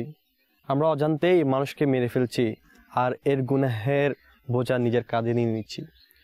তো আমাদের উচিত, আসলে মিরাজ ভাই, গুনাহ মানে কত মারাত্মক গুনাহ হতে পারে আমি জেনে শুনে একটা খাবার বস্তুর মধ্যে ফরমালিন মিশিয়ে দেওয়ার কারণে। এটা হতে পারে আমার ভাই, এটা হতে পারে আমার বোন, যাকে আমি আজকে খাবার খাওয়ানোর মাধ্যমে মৃত্যুর মুখে পতিত করে দিচ্ছি। খাবারের মাধ্যমে তাদেরকে আজকে মৃত্যুর মধ্যে যে পতিত করছি, এর জন্য আমি নিজে খুনি হিসাবে আসলে একজন খুনি হিসাবে আখ্যায়িত হচ্ছি না? তো যে বললেন না সাইলেন্ট মার্ডার, তো সেজন্য আমাদেরকে চিন্তা করতে হবে ফরমালিন যুক্ত খাবার আমার পরিবারও খাচ্ছে, আমিও খাচ্ছি। আমি যদি এই চিন্তা করি যে আমার পরিবার তো খাচ্ছে না, ওকে ভালো খাওয়াচ্ছি, আর অন্যরা খারাপ খাক, যা করুক আমার কিছু আসে যায় না, তবে অন্য মানুষের ঠিক একই থিঙ্কিং করবে, সেম থিঙ্কিং করবে, আর অন্যভাবে ঘুরে আমার ঘরে কিন্তু ফরমালিনযুক্ত খাবার এসে যাবে। মিরাজ ভাই, মুমিন রাই তো জান্নাতে যাবে, আর মুমিন তো সেই যে নিজের জন্য যা ভালো মনে করে তা অপর মুসলমান ভাইয়ের জন্য ভালো মনে করবে। এটাই হুজুর সাল্লাল্লাহু তাআলা আলাইহি ইসলাম আমাদেরকে হাদিসে মুবারাকা দ্বারা এই সুন্দর একটি ওয়াকিয়া দিয়ে গিয়েছেন যে এক মুমিন মুসলমান ভাই অপর মুমিন মুসলমান ভাইয়ের জন্য যা পছন্দ নিজের জন্য করবে, অপরের জন্য তা পছন্দ করবে। কিন্তু এখন আমরা দেখা যাচ্ছে নিজের জন্য ভালোটা রেখে অপরকে খারাপটা আমরা ধরে দেওয়ার চেষ্টা করছি, এতে নিজেও ক্ষতিগ্রস্ত হচ্ছে, কারণ আমি যেরকম থিঙ্কিং করছি আমার ব্যাপারে অন্যজনই সেভাবে থিঙ্কিং করছে। তো আমাদের চিন্তা করা উচিত যে এভাবে হতে পারে সামান্য আমি লাভবান হব, হয়তো কিছুক্ষণ তরতাজা রাখতে পারবো আমার এই জিনিসটি, হয়তো এভাবে হতে পারে যে আমি মালটা উগ্রগতিতে দাম বাড়িয়ে বিক্রি করার চিন্তা করব, তো কী লাভ হবে? আমি অর্থ সম্পদ কিছুই তো নিয়ে যেতে পারবো না, তো খুনি হিসেবে আমি আখ্যায়িত হয়ে যাব সাইলেন্টভাবে, সাইলেন্ট মার্ডারে আমি খুনি হয়ে যাব। তো সেই জন্য আমাকে চিন্তা করতে হবে যে ক্ষণস্থায়ী দুনিয়াতে এরকম মৃত্যুর আহ্বান কাউকে না করে মৃত্যু থেকে বাঁচানোর আমরা চেষ্টা করি, যেমনটা হচ্ছে এমন। এ থেকে বোঝা যায় কাউসার ভাই যে কোন একজন ব্যক্তি চোখ বন্ধ করে পাহাড়ের দিকে হেঁটে চলতে লাগলো, আর কিছু দূর যাওয়ার পর সেই গর্তের মধ্যে পতিত হবে, আর এক অপর মুসলমান ভাই হেসে হেসে তা তামাশা দেখছে, তাকে ডাক দিচ্ছে না। মানে সে দেখতেই পাচ্ছে যে আমার এই মুসলমান ভাই কিছুক্ষণ পর গিয়ে গর্তের মধ্যে পড়বে, জানার পরেও সে তাকে বাধা প্রদান করছে, আর হাসি ঠাট্টা করছে, একটার মধ্যে লিপ্ত রয়েছে। অর্থাৎ এভাবেই যে একজন মানুষ মৃত্যুর মধ্যে পতিত হচ্ছে, আর আমি তাকে মৃত্যুর মুখে ঠেলে দিচ্ছি, জেনে শুনে কি তাকে মৃত্যুর মুখে আমরা। তো সেভাবে আসলে করা উচিত নয়। এই ফরমালিন যুক্ত খাবারগুলোকে আমরা খেয়ে নিজেরাও ধ্বংস হচ্ছি, আমাদের অঙ্গ প্রত্যঙ্গ সকল জিনিসই আমাদের কি হচ্ছে আস্তে আস্তে বিকল হয়ে যাচ্ছে, দুর্বল হয়ে যাচ্ছে। তো এভাবে আমাদের ক্যান্সার, হার্টের রোগ বলেন, বিভিন্ন ধরনের মারাত্মক রোগ যেগুলো রয়েছে, যেটি হচ্ছে আমাদের কিডনি, লিভার, এগুলোর সমস্যা দেখা দিচ্ছে। কিডনি নষ্ট হয়ে গেলে তো আমাদের একটা কিডনি, দুইটা কিডনি এগুলো নষ্ট হয়ে গেলে তো মানুষের আর বাঁচার কোনো পথ থাকে না। তো আল্লাহ তাআলার দয়ায় যে মানুষ এখনো আল্লাহ তাআলার অনুগ্রহে বেঁচে আছেন, যে এই ফরমালিনযুক্ত খাবারগুলো খেয়ে মানুষ প্রত্যেকটি খাবারে দেখা যায় ফরমালিন দিয়ে রয়েছে অসাধু ব্যবসায়ীরা। তো আল্লাহ তাআলা আমাদের সকলকে বুঝার তৌফিক নসিব করুক। এই মাদানী চ্যানেলের মাধ্যমে আজকের আহ্বান, আজকের সারা এটাই যে আপনারা যারা ফরমালিন দিচ্ছেন একবার চিন্তা করুন কাউসার ভাই, একবার যদি তারা চিন্তা করে যে এই ফরমালিন দিয়ে আমরা আখিরাতের জন্য গুনাহ ছাড়া আর কিছুই নিয়ে যেতে পারছি না। এই দুনিয়াটা কয় বছরের? 60 বছর, 80 বছর, 100 বছর। আমি ফরমালিন দিয়ে আমি আমার ফলটা, আমার শাকসবজিটা একটু সময় কি বাড়িয়ে রাখলাম এবং আমার লাভটা একটু বেশি হয়ে গেল, কিন্তু এই লাভটা আর কতক্ষণ থাকবে? এটাই তো আমাদেরকে বোঝা উচিত। আসলেই প্রিয় ইসলামী ভাইয়েরা এবং মাদানী চ্যানেলের দর্শক শ্রোতা, ফরমালিনের ব্যাপারে এবং ফরমালিনের ক্ষতির দিকগুলা আপনাদের সামনে তুলে ধরলাম। আরও অনেক ক্ষতি রয়েছে, হয়তো আমাদের অনুষ্ঠানের মূল উদ্দেশ্য এই দিক দিয়ে নয় ফরমালিন কী, কিন্তু আমরা আজকের অনুষ্ঠানের শ্রমজীবীদের জীবনের মধ্যে এই ফরমালিনের ব্যাপারে এনেছি এই কারণে যে আমাদের অনেক শ্রমজীবী ভাই যারা এই ধরনের চাষ করে থাকে, এই চাষ করার পর যখন তারা এগুলো বিক্রি করে দেয়, বিক্রি করা যখন বাজারে যাওয়ার পথের মধ্যে অনেক ধরনের ফরমালিন বিভিন্ন ধরনের ব্যবসায়ীরা এরা মিশ্রণ করে দেয়, যার কারণে আমাদের সমাজকে আজকে ধ্বংসের পথে ঠেলে দিচ্ছে, আজকে আমাদের মানুষদেরকে মৃত্যু মুখে পতিত করে দিচ্ছে। তাই আজকে আমাদের এই অনুষ্ঠানের মধ্যে ফরমালিন কী এবং ফরমালিনের ক্ষতির দিকগুলো তুলে ধরার প্রচেষ্টা। তো আজকে এই অনুষ্ঠানের মধ্যে, তো আজকে এই অনুষ্ঠানের মাধ্যমে যারাই বা আমাদেরকে দেখতেই পাচ্ছেন ফরমালিন দেওয়া থেকে যে সকল ব্যবসায়ীরা দেখতে পাচ্ছেন, আমি আমার পরিবারের জন্য একটু লাভবান, একটু দুনিয়ার মধ্যে আরামায়েশ করে ফেলবো, কিন্তু আমার ভাই, আমার পরিবারকে, আমার সমাজকে, আমার মুসলমান ভাইকে আমরা কতটুকু ধ্বংসের দিকে ঠেলে দিচ্ছি, একটু হলেও আল্লাহ তাআলার প্রতি আমাদের ভয় করা উচিত। মাদানী চ্যানেলের দর্শক শ্রোতা, আমরা কিছুক্ষণ আগে যে প্যাকেজগুলো, যে মাদানী গুলদাস্তা দেখেছিলাম, এখানে আরেকটি বিষয় আমরা দেখেছিলাম যে অনেক সময় তাদের থেকে প্রশ্ন করা হয়েছিল যে আপনারা লাভবান এবং ক্ষতির দিক দিয়ে প্রশ্ন করা হয়েছিল। এবং আজকের এই অনুষ্ঠানের ব্যাপারে আমি আরেকটা বিষয়, আরেকটি পয়েন্ট আপনাদের সামনে তুলে ধরতে চাই।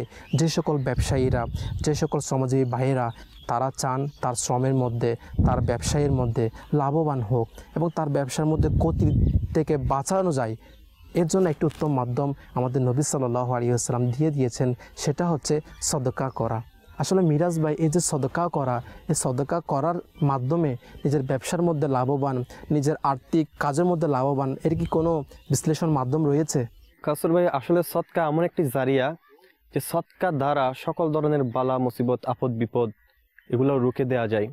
তো আমরা সকলেই চাই আমরা বরকত হোক, আমাদের লাভবান হই, আমার ব্যবসার মধ্যে কোনো ধরনের অকাঙ্ক্ষিত অনাকাঙ্ক্ষিত কোনো ধরনের আজাব না আসুক। তাহলে আমাকে চিন্তা করতে হবে আগে আল্লাহ তাআলার সন্তুষ্টি অর্জন করা আমাদের জন্য বাঞ্ছনীয়। এক্ষেত্রে আল্লাহ তাআলার রাগকে, কুদরতির রাগকে পানি করার জন্য একটি জারিয়া, সেটা হচ্ছে সদকা। সকালবেলায় আমি আমার ব্যবসা শুরু করলাম, আমার বিক্রয় শুরু করলাম, তার আগে যদি আমি কিছু সদকা দিয়ে দিই, তো ইনশাআল্লাহ আজ্জা ওয়া জাল এই সদকার বিনিময়ে আল্লাহ তাআলা আমার ব্যবসার মধ্যে সকল ধরনের বালা মুসিবত, সকল ধরনের শয়তানি প্রভাব আমার এই ব্যবসা থেকে আল্লাহ তাআলা দূর করে দিবেন। মাশাআল্লাহ মিরাজ ভাই, আপনি যে শ্রমজীবীদের মানে সদকা করার ব্যাপারে একটি কথা বললেন, এই ব্যাপারে আমার একটা ঘটনা মনে পড়ে গেল। একবার এক আল্লাহ তাআলা ইবাদত গুজার ব্যক্তি, সে পাহাড়ের মধ্যে অনেক ইবাদত করত। তো সে প্রায় 60 বছর ধরে, অনেক বছর ধরে সে ইবাদত করে আসছে। একদিন সেই ইবাদত করার পরে রাতে স্বপ্ন দেখলো যে আপনি যে এত বছর ধরে ইবাদত করছেন, আপনার চাইতে অমুক এলাকার মুচি সেই উত্তম। এখন সে ব্যক্তি স্বপ্নের মধ্যে এটা দেখে সে অবাক হয়ে গেল যে আমি এত বছর ধরে ইবাদত করছি, আমার চাইতে কীভাবে সে উত্তম হতে পারে। তো সে এই স্বপ্নের কোনো তোয়াক্কা করলো না। পরের দিনও আবার সেম স্বপ্ন, এই ব্যক্তি ইবাদত গুজার ব্যক্তি সে দেখতে পেল যে অমুক এলাকার মুচিটি আপনার চাইতে উত্তম। সে যখন দ্বিতীয়বার স্বপ্নে সেম স্বপ্ন দেখলো, এবার সে চলে গেল ওই মুচির কাছে গিয়ে জিজ্ঞাসা করলো যে আমি এরকম স্বপ্ন দেখেছি, আপনার এমন কি আমল যার কারণে আমি এত বছর ধরে ইবাদত গুজার চাইতেও উত্তম হয়ে গিয়েছেন। তখন ওই মুচি বলল যে আমি সারা দিনের মধ্যে যতটুকু আয় ইনকাম করি, এই ততটুকু আয় ইনকাম থেকে অর্ধেক টাকা আমি আমার পরিবারের জন্য খরচ করি, যেটাও কিন্তু আপনার কিতাবের মধ্যে সদকা বলা হয়েছে। আরেকটা বলা হচ্ছে যে এই মুচি বলল আর অর্ধেক টাকা আমি আল্লাহর রাস্তায় দান করে দিই। অর্থাৎ দেখেন একজন মুচি তার ডেলি ইনকাম কতটুকু হতে পারে, 150 টাকা, 200 টাকা, 300 টাকা ধরলাম, তার অর্ধেক টাকা সে মুচি কী করতো, আল্লাহর রাস্তায় দান করে দিত, আর অর্ধেক টাকা পরিবারের জন্য খরচ করতো। একজন মুচি যদি সে এরকম হতে পারে, তাহলে আমাদের যারা বিভিন্ন ইনকাম করে যাচ্ছেন তাদেরও উচিত এই সদকার মধ্যে এগিয়ে আসা।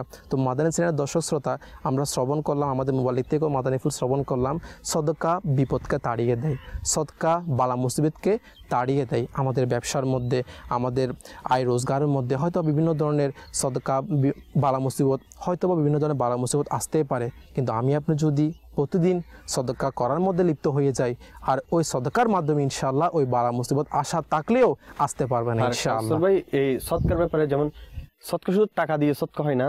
কোনো ব্যবসায়ী, ফল বিক্রেতা যদি সে কোনো গরিবকে কিছু খাবার, কিছু ফল মন্ডিও যদি আল্লাহর রাস্তায় ব্যয় করার নিয়তে কোনো গরিবকে সদকা করে দেয় বা দিয়ে দেয় খাওয়ার জন্য, সেটাও কিন্তু সদকা হিসেবে তার গণ্য হয়ে যাবে।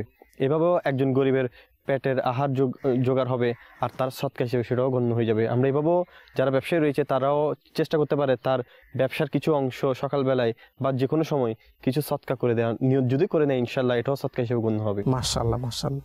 প্রিয় ইসলামী ভাইয়েরা এবং মাদানী চ্যানেলের দর্শক শ্রোতা, আজকের অনুষ্ঠানের মধ্যে আমরা প্রায় শেষ পর্যায়ে চলে এসে গিয়েছি। তো প্রথম থেকে আমরা বিভিন্ন ধরনের চাষি ভাইয়ের থেকে মতামত এবং তাদের ব্যাপারে আলোচনা আমরা করেই আসছি। আসলে আমরা শেষ পর্যায়ে আমাদের মোবাইল লিগে দাওয়াত ইসলামী মিরাজ ভাই থেকে কিছু মাদানী ফুল শ্রবণ করেনি। তো মিরাজ ভাই, আপনি শেষ পর্যায়ে আমরা প্রায় এসে গিয়েছি। তো আজকে যে অনুষ্ঠান আমরা নিয়েছি, যে বিষয়ও নিয়েছি, যে বিভিন্ন শাকসবজি চাষ যারা করে এবং যারা বিক্রি করে তাদের পরিশ্রম নিয়ে, এই ব্যাপারে আপনি কি বলবেন আমাদের? এ ব্যাপারে বলি বা সর্বক্ষেত্রে বলি, আমাদেরকে প্রত্যেক কাজ করার পূর্বে খোদাবিরু এটা আমাদের থাকা প্রয়োজন। খোদাবিরু যতক্ষণ থাকবো না ওই কাজে কখনো আমাদের সাফল্যমণ্ডিত হবে না। খোদাবিরু আমাদেরকে অবশ্যই রাখতে হবে। আর খোদাবিরুর পাশাপাশি রসুল আকরাম নূরে মুজাসসাম সাহেবানী আদম সাল্লাল্লাহু তাআলা আলাইহি সাল্লাম এর সুন্নতের উপরও আমাদেরকে অনেকভাবে ভূমিকা রাখতে হবে। যেমন আমি একটি ওয়াকিয়া বলে শেষ করব, যে হযরতে সাহল বিন আব্দুল্লাহ তুস্তারি রহমতুল্লাহ তাআলা আলাইহি কোনো এক ব্যক্তিকে বলতে লাগলো যে আমার অমুক ভক্ত রুটিওয়ালা, তো আল্লাহর ওলি রয়েছেন। তো তিনারা এক মুরিদ এটি পলক করার জন্য, যাচাই করার জন্য ওই আল্লাহর ওলির দরবারে রুটিওয়ালার কাছে গেলেন। তো তখনকার আল্লাহর ওলিরা আলহামদুলিল্লাহ মুসলমানরা এমন অবস্থা ছিল যে হুজুর পুন্নু সাল্লাল্লাহু তাআলা আলাইহি ইসলাম এর সুন্নতের প্রতি বেশি পাবন্দি ছিলেন, খোদাবীরও তাদের মধ্যে ছিল। সকল রুটিওয়ালা কি করতো, রুটিওয়ালা বলুন, মুসলমান বলুন, দাড়ি সাজিয়ে রাখতো মুখের মধ্যে। তো তখন রুটিওয়ালারা দাড়ি যখন রুটি তৈরি করতো তখন তারা একটা কাপড় বেঁধে নিত, মানে দাড়ির মধ্যে কোনো আগুন না লাগার জন্য, দাড়ির কোনো ক্ষতি না হওয়ার জন্য। তো ওই মুরিদ যখন ওই আল্লাহওয়ালা রুটি বিক্রেতার কাছে গেল, তো এই অবস্থা দেখলো যে তিনি একটি কাপড় মুড়িয়ে রেখেছেন দাড়ির সাথে।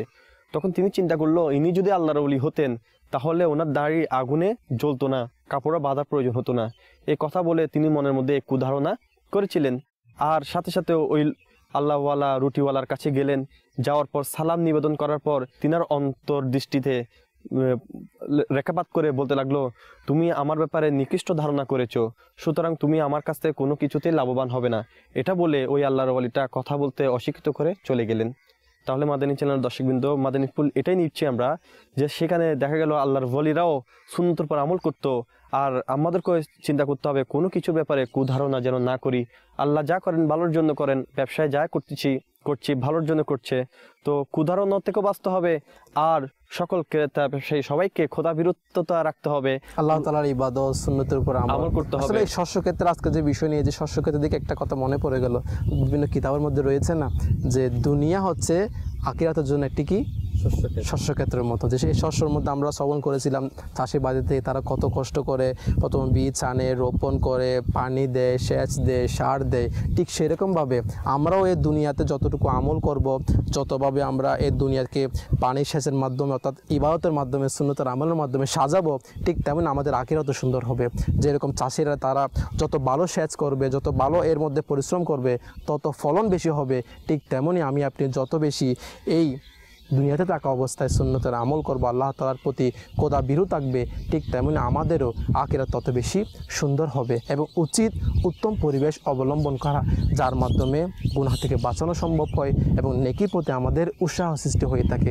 আপনারা দেখবেন কোনো একটি রড যদি পানির মধ্যে ছেড়ে দেন, সেই রডটা পানির মধ্যে ইজিলি পড়ে যাবে, সেটা নিমজ্জিত হয়ে যাবে। কিন্তু আবার যদি ওই রডকে বিভিন্ন মাধ্যমে, কংক্রিটের মাধ্যমে বলেন, বিভিন্ন অ্যাঙ্গেলে যখন এটাকে সাজানো হয়, তখন ওই কংক্রিট ওই পানির মধ্যে টেকে যায়। অর্থাৎ আমি আপনিও একজন মানুষ, মুসলমান মুমিন রয়েছি, যখন আমার চারদিকের পরিবেশটা সুন্দর হবে, আমরা যখন আমার এই দুনিয়াকে একটা ভালো পরিবেশের সাথে সম্পৃক্ত করে সাজাবো, সুন্নতের রঙে রঙিন করে, তখনই ইনশাআল্লাহ আমার আখিরাত ইনশাআল্লাহ সুন্দর হয়ে যাবে। তো মাদানী চ্যানেলের দর্শক শ্রোতা, তাই আমাদের উচিত প্রত্যেক ক্ষেত্রে আল্লাহ তাআলার ইবাদত এবং আমাদের আকা সাল্লাল্লাহু তাআলা আলাইহি ওয়াসাল্লাম এই সুন্নতের পাবন্দী হওয়া এবং নিজেকে নেককার বানানোর জন্য আলহামদুলিল্লাহ আজ্জা ওয়াজাল দাওয়াত ইসলামের প্রতিষ্ঠাতা হযরত আল্লামা মাওলানা আবু বিলাল মোহাম্মদ ইলিয়াস আত্তার কাদেরী রজবী দামাত বরকাতুহুল আলিয়া, তিনি আমাদেরকে একটি ছোট্ট রিসালা মাদানী নামত, যেটির নাম সেটা আমাদেরকে দিয়েছেন। আমরাও যেন যে প্রতিটি ক্ষেত্রে আমি ব্যবসা করি, আমি যে কোনো কাজ করি না কেন, সেই ব্যবসা কীভাবে আমি সুন্নতের আমলের মাধ্যমে করব, সেই ব্যবসার মধ্যে আমার কী নিয়ত হওয়া দরকার। তো এক কথাই নিজেকে নেককার বানানোর জন্য আমি আল্লাহ সুন্নত আমাদেরকে মাদানী নামত রিসালা দিয়েছেন। আসুন আমরা এর উপর আমল করার নিয়ত করে নিই এবং যে কোনো ব্যবসা সম্পর্কিত হোক, যে কোনো আমি কাজ করছি এবং সুন্নতের আমল করারও হয়তো আমরা অনেকে নিয়ত করেছি, এগুলো জানার জন্য, বিভিন্ন মাসাইল শিখার জন্য আমি আল্লাহ সুন্নত আমাদেরকে 3 দিনের, 12 দিনের, 30 দিনের মাদানী কাফেলা দিয়েছেন। আসুন আমরা যে সকল সমাজী মানুষ রয়েছি সকলে মিলে মাদানী কাফেলা সফর করি, সকল আশিক রাসূল মিলে মাদানী কাফেলা সফর করি, ইনশাআল্লাহ আজ্জা ওয়াজাল আমাদের দুনিয়া ও আখিরাত অনেক সুন্দর হয়ে যাবে। তো মাদানী চ্যানেলের দর্শক শ্রোতা, আজকের আমাদের এই অনুষ্ঠানের প্রায় শেষ পর্যায়ে এসে গিয়েছি। তো আপনাদের সকলের শরীরের সুস্থতা কামনা করব এবং মাদানী চ্যানেল বাংলা দেখার দাওয়াত দিয়ে, এবং আমাদের এই অনুষ্ঠান সম্পর্কিত কোনো মতামত থাকলে আপনারা মাদানী চ্যানেল বাংলায় নাম্বারে পাঠাতে পারেন আপনাদের অভিমতগুলা, ইনশাআল্লাহ চেষ্টা করব। এবং কোনো পরামর্শ থাকলে আমাদেরকে পাঠাতে পারেন, সেন্ড করতে পারেন, চেষ্টা করব আপনাদের পরামর্শ অনুযায়ী আমাদের এই অনুষ্ঠানকে আরও সুন্দরভাবে সাজানোর জন্য। আল্লাহ তাআলা আমাদেরকে এই দাওয়াত ইসলামীর এই মাদানী মহলে আজীবন সম্পৃক্ত থাকার সে সৌভাগ্য দান করুক। আমিন বিজাহি নবিল আমিন সাল্লাল্লাহু তাআলা আলাইহি ওয়া আলিহি ওয়াসাল্লাম। পরবর্তী অনুষ্ঠান দেখার দাওয়াত দিয়ে আজকের অনুষ্ঠান আমরা এখানে শেষ করছি। সল্লু আলাল হাবিব সাল্লাল্লাহু তাআলা আলা মুহাম্মদ সাল্লাল্লাহু তাআলা আলাইহি ওয়া আলিহি ওয়াসাল্লাম। হালাল রিজিক দাও আমায় ওহে আল্লাহ মহান, প্রিয় নবীর উসিলা দিলা